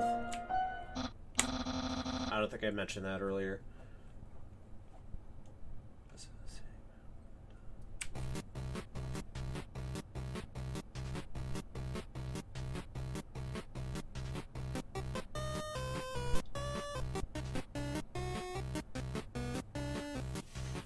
I would swear that when... So... Chara played Undertale semi-recently. Played it on National Goat Day, of all things. And, the only time that they ever played through the game, more or less completely, in one day. I sworn there was a bit more dialogue. I think there might be something with different versions, so like on different, like this is an older installation. I don't know.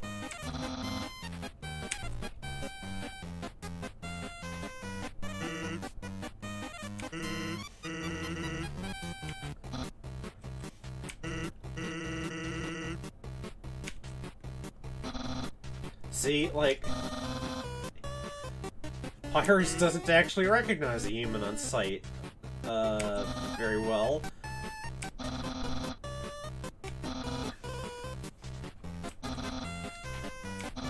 It's very excited. Alright. Pyrus is about to do his best, I am a fearsome guard, and so note what Pyrus is about to say here. You will be delivered to the capital, then he's not sure what's next. So Toriel told us what's next, which is we're gonna get killed, and she was telling the truth, by the way. That wasn't a lie. But Asgore doesn't really want very many of the monsters to know.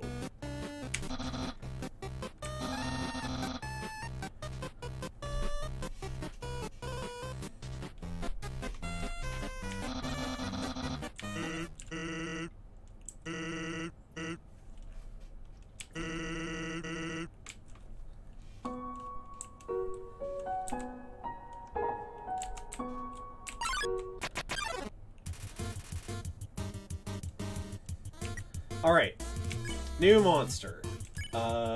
Ice Cap wants you to admire their hat. And so the way to deal with Ice Cap is to ignore their hat.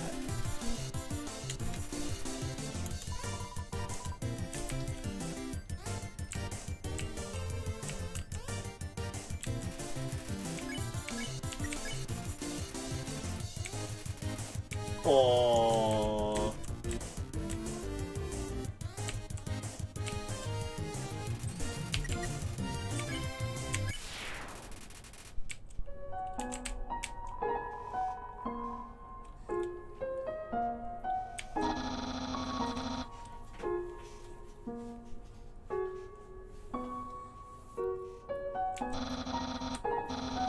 I do kind of wonder where Papyrus managed to find a box this large.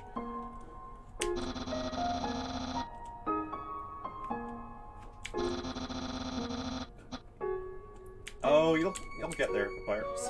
I have confidence in you.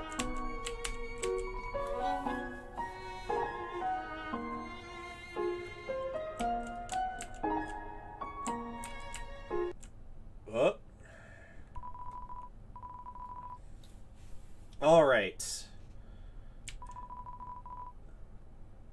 This is Doggo.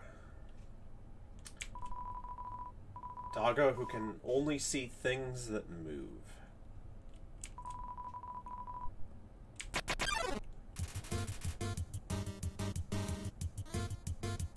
So, I got that business with the stick earlier. Basically, the stick lets you deal with any dog monster in this game. And, yeah,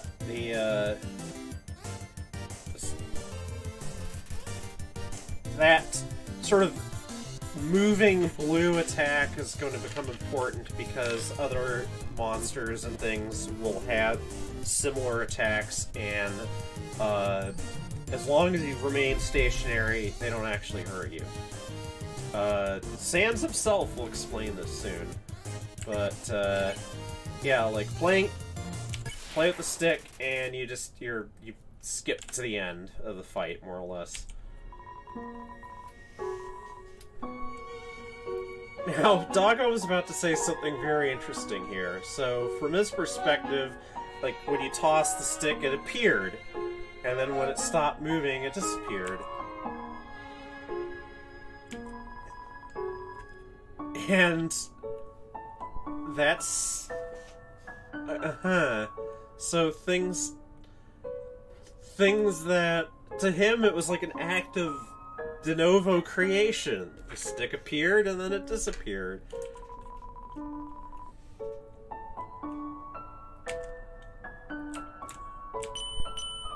Yes?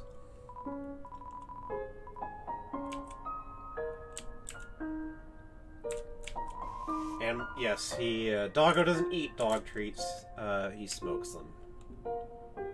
Oh, hello, Sans.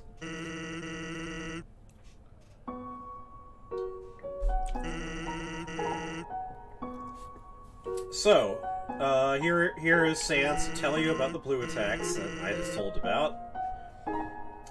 Yeah, don't move and it doesn't hurt you. And then, Sans supplies a, not very useful image.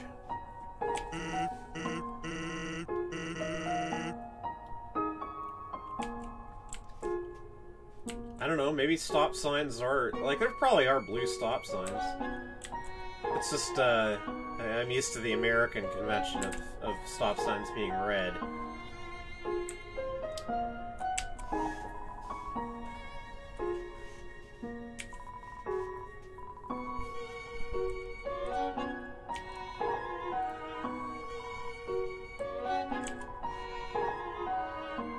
This is a very... This is a touching thing, by the way.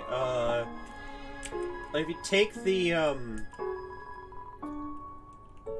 snowman piece, and then much later you can come back, and the snowman will say, "I feel that the piece of me has seen a lot and has been taken care of." I can't remember exactly the dialogue.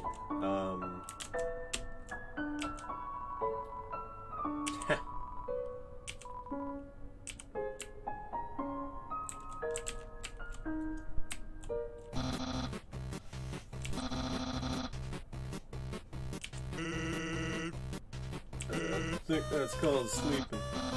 Okay.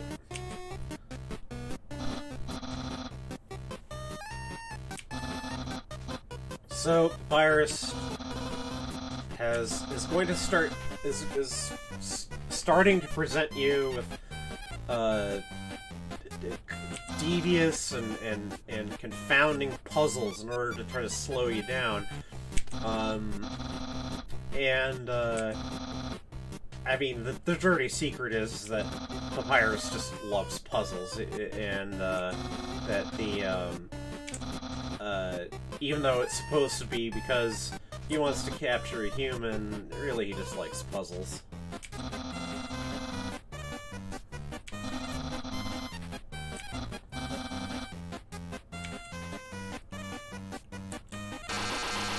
Oops.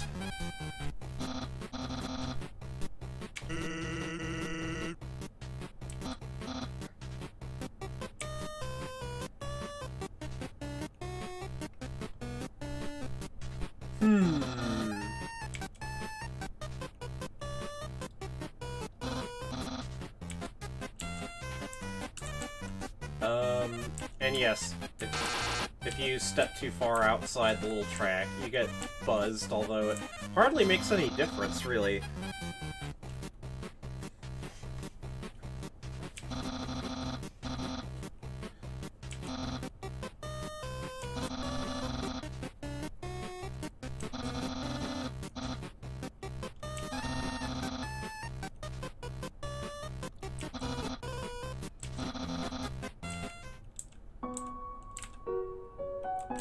So, okay, that was a thing.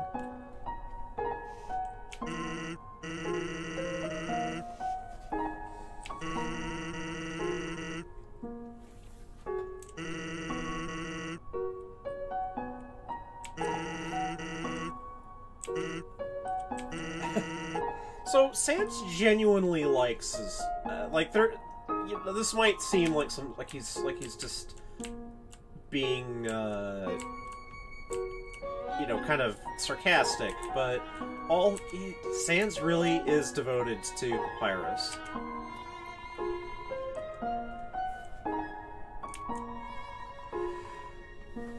So, an ice cream guy. Yeah. Chara has interesting theories about an ice cream guy, but I'll say why in a later scene with an ice cream guy. Right now, he's just kind of rabbity monster who wants to sell you ice cream in the middle of a frozen, snowy forest. Although, I don't know. I still like ice cream when it's cold. Ice cream is ice cream, after all.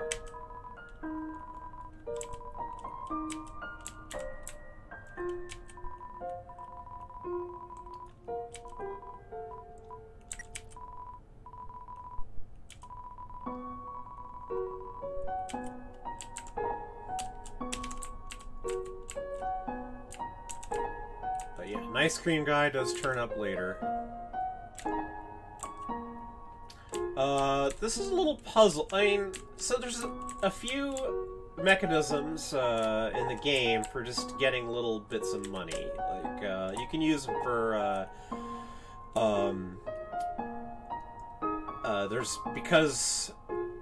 there's reasons for collecting money in the game. You can use some of these things to kind of farm a bit of gold.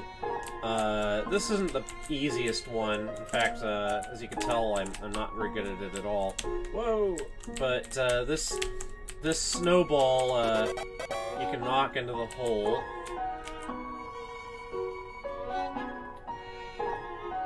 And you'll get a single gold piece for it. And if you go back to the top, it's back. If you knock it and then just kind of wait, the ball just sort of evaporates. Yep, and then you just get another one. And so, as a method for farming gold, that is definitely not the most efficient way.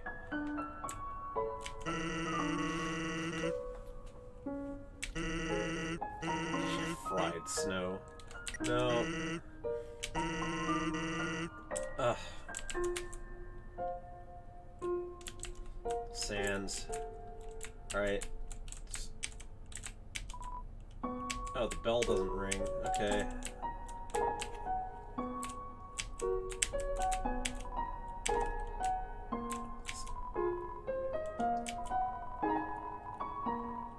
Alright, these sentry posts end up, as it turns out, belonging to a married couple of dogs, whom we will shortly meet.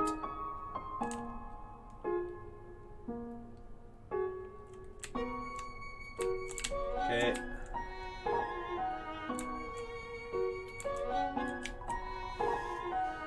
It looks like a snowball. Actually, it's a snowdecahedron. Chara loves that. Chara has a fondness for platonic solids. And similar. In fact, they have a 3D printed model of a snub cube here on their desk.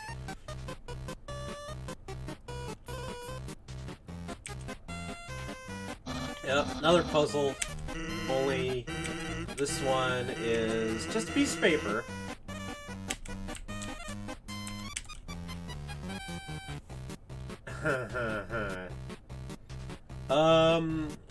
Yeah, I don't think... I see monster. Not good.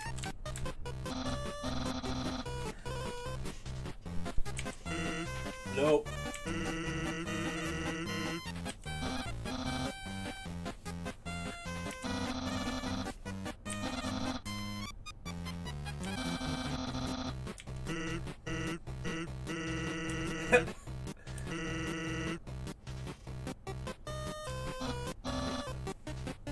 Well, that's okay.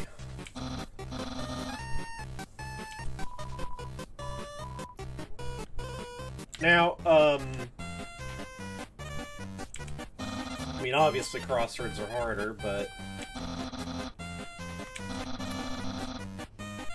Papyrus is an easy solution.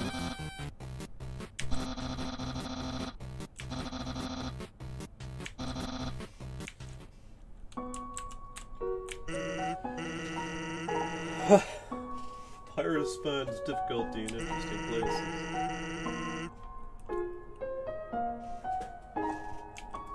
Well, yeah, Sans, like, I was trying to make a joke about solving the horoscope, but...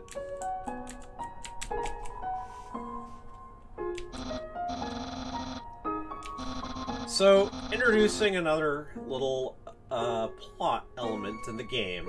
Papyrus is very fond of spaghetti and trying to cook spaghetti.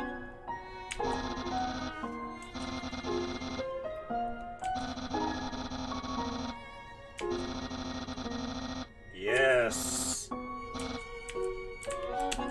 It's a devious trap.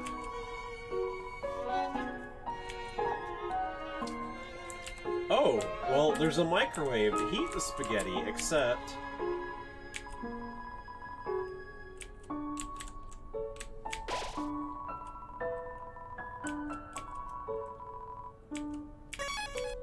And you can return to the spaghetti much later. Alright, another... So I guess those characters are... Alright, so... I could just,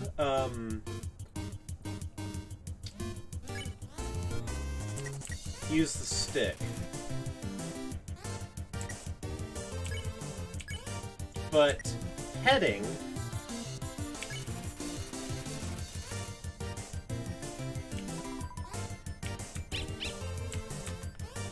Oh.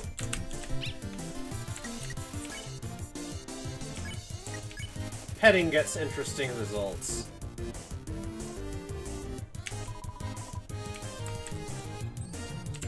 Whoop.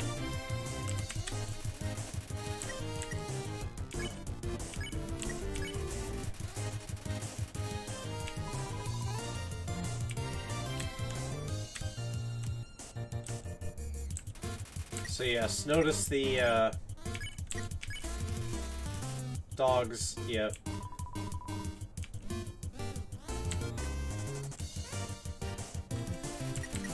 Anyway, that's enough of that. Okay, there's a switch here in the snow. I'm just gonna hit it. And there is a game clue for finding the switch, which you see down here. There's like a little map covered by snow that marks the switch. But I just know that it's there. Okay. The married dogs are here.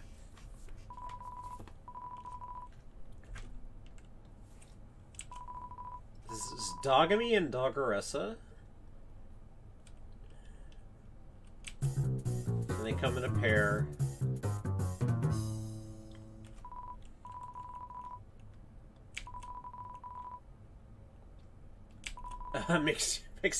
Makes me want to eliminate as a, well, I mean, that's a thing for a dog to say, I guess. So, well, you have the stick, so...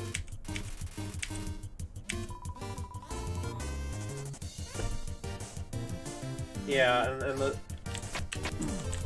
dogs just sort of make out in front of you. And... Oh...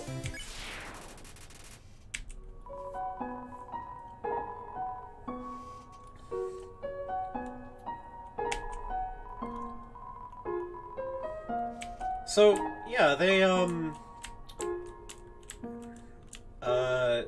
seem to, want to try to smell out a human, except that, they don't actually know what human smells like, so they just, it's like, oh, you're an interesting smell. Oh. Yeah, I'm kind of... Alright, left it.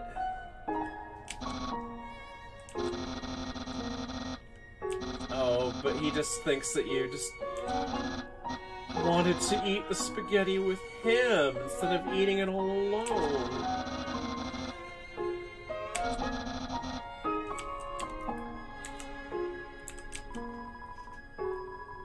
Yeah, I probably should have actually read that first so you'd have known what I was doing. So yeah, Papyrus sort of wants a friend.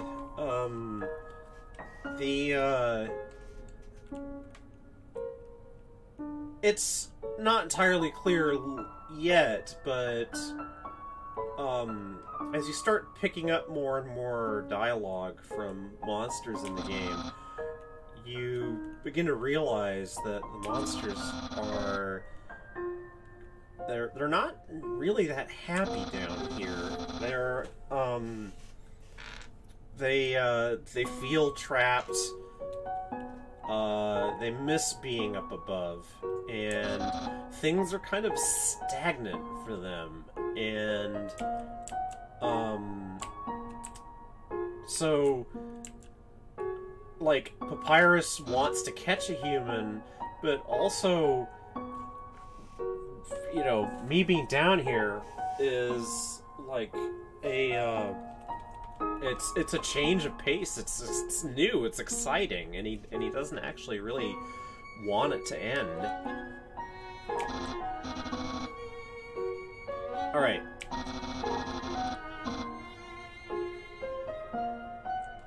So, yeah, he's just he wants to impress you with his puzzles.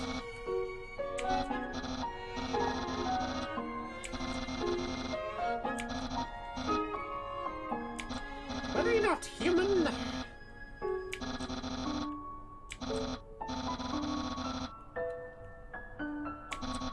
Like, he supposedly wants to catch you, and yet he's not actually really doing anything that would lead to that. So, it's like before, you have to turn all the X's and O's.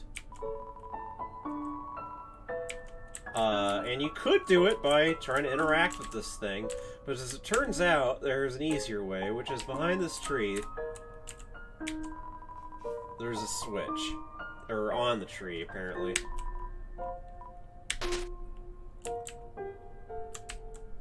And then if you hit... Yep, I just miraculously solved it.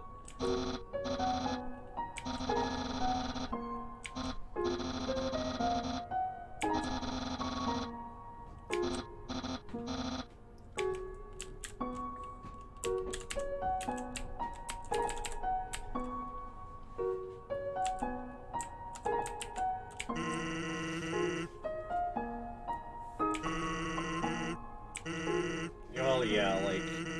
Yes, that is very true. The Sans likes to do the absolute minimum possible.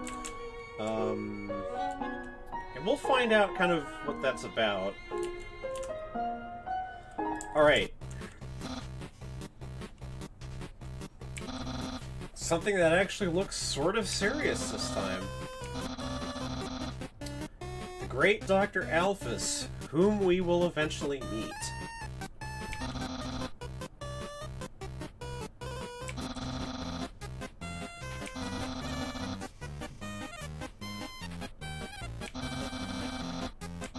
Alright, like, so this whole spiel that he's about to give is actually semi-relevant to something that happens later, although it isn't really all that relevant.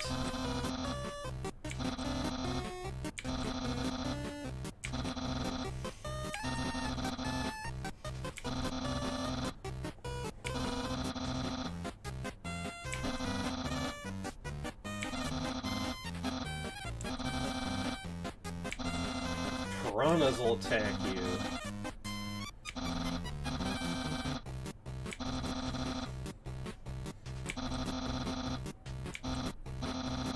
Yeah.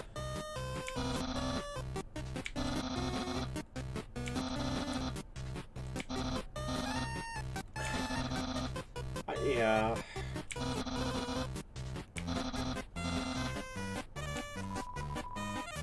I mean, I'm not gonna have him repeat that.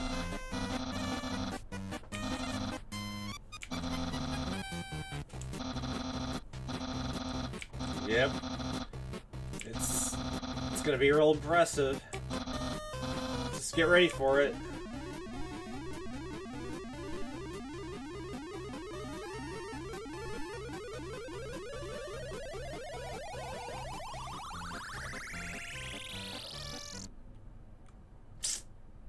Yeah.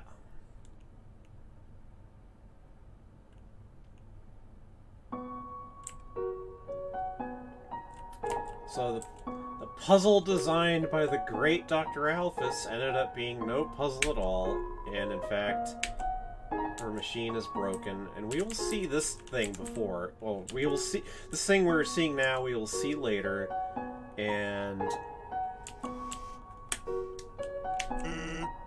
there's a reason why Dr. Alphys's puzzle doesn't work.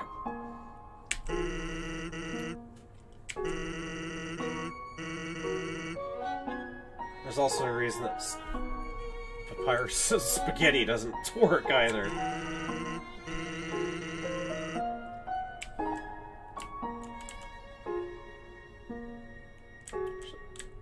Oh, Sans is gone.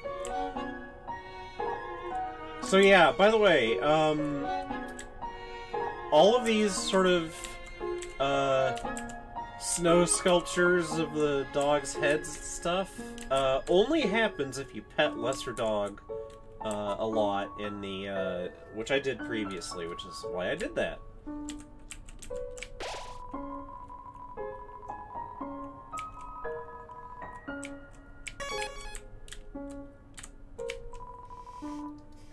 Yes, please pet dog.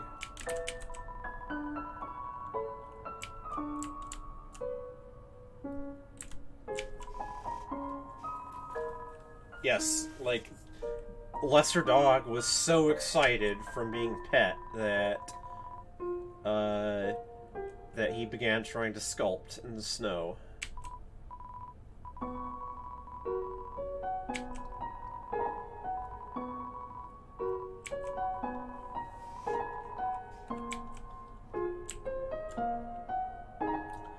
Okay.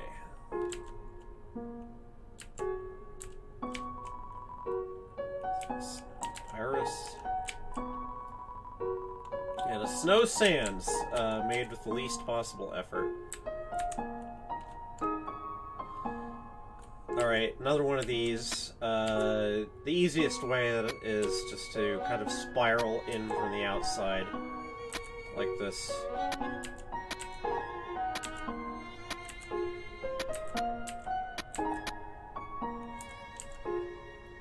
Dink. Go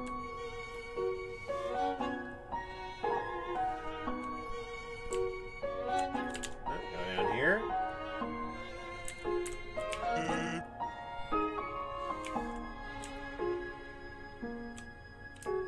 Oh, what are you doing over there?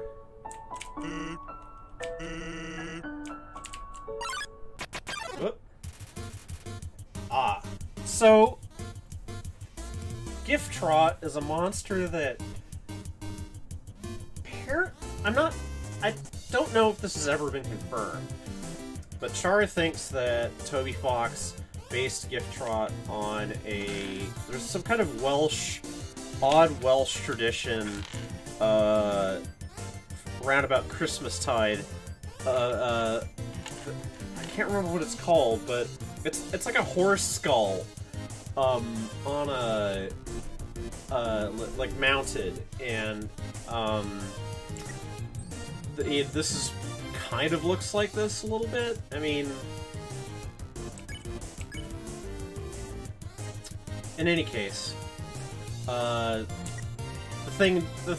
thing to remember here is that people have hung up stuff on Gift Trot's antlers without its permission. So the thing to do is Yeah, so if you undecorate Gift Trot, then they're happier.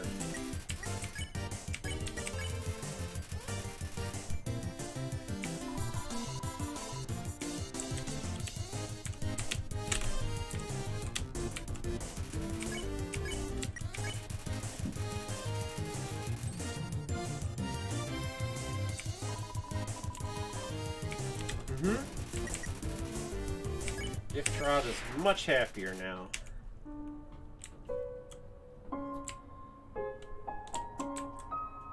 So yeah, Sansa sort of bilocates. You can't interact with the eyes, just go away. If you keep going, you get to this mysterious area. And there's like fireflies.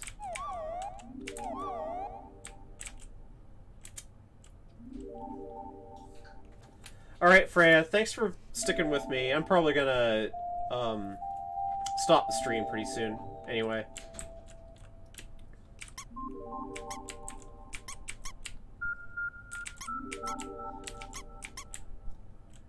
Alright, this door is something that you can open. However, I have never... None of us has ever gone through the steps necessary in order to do that. It involves a little mini-game that appears in the end credits of the game. You have to play through the game multiple times, I believe. I honestly... I have never, myself, gone through any of the details necessary. And Chara has tried to at least do the little end credits mini-game, has never succeeded. So it's we'll probably never see that part of the game ourselves, only in a recording of it. Snowpoffs, lots of snowpoffs, whatever a snowpoff is.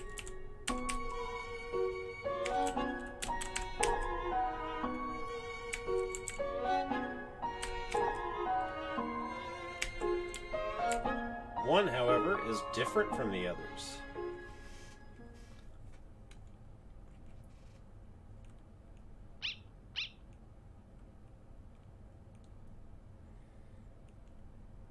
Hello.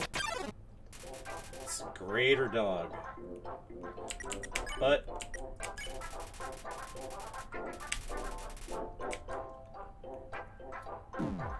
oh. Not that it really matters.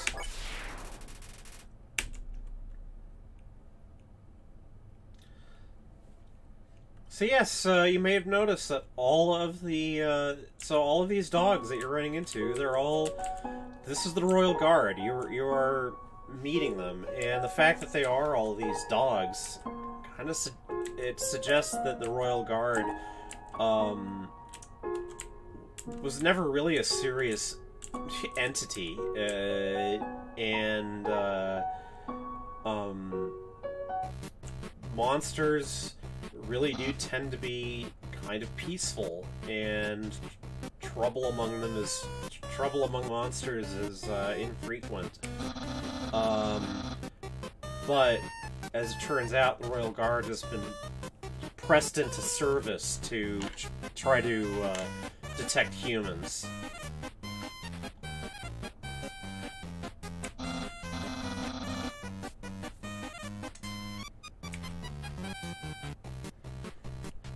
Okay. Looks fearsome, doesn't it? This all reminds me, but there's like an episode of, I think it might be the opening episode of the old 90s Tick cartoon, where the Tick tries to demonstrate how mighty he is by strapping himself into a machine that has got like all these blades and fearsome looking implements bolted to it, and well,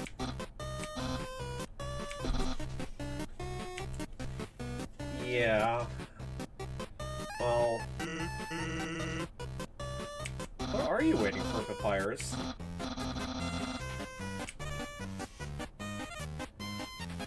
What?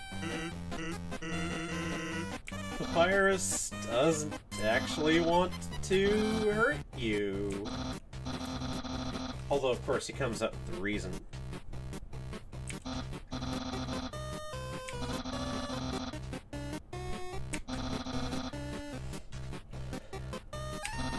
He just wants to be fair. Yeah. Almost slipped a...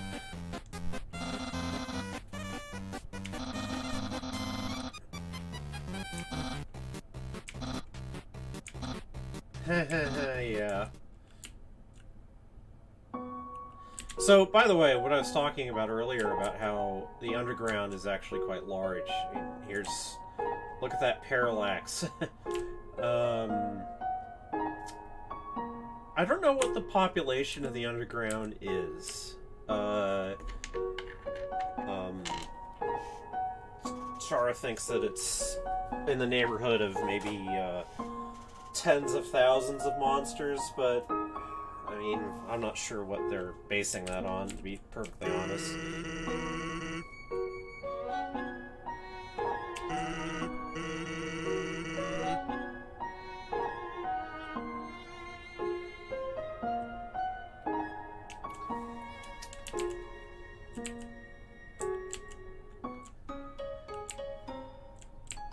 So, having made it through the snowy forest, we are now in an actual monster settlement. This is Snowdin. The town of Snowdin. Probably the happiest place in the underground, although, as we're gonna find out, it's not as happy as all that, really. I've been playing for about 2 hours, 40 minutes, and I should probably start thinking about what else I'm gonna do today. So... I will leave off here. Thanks for following, those of you who did. And Helel, when you listen to this, watch the stream one way or the other. I hope this is helpful to you. It's helpful to me. I feel like there's a bit of desensitization that I'm having to do here with just getting this over with. So, anyway, this is Frisk, and I will be returning to this probably tomorrow.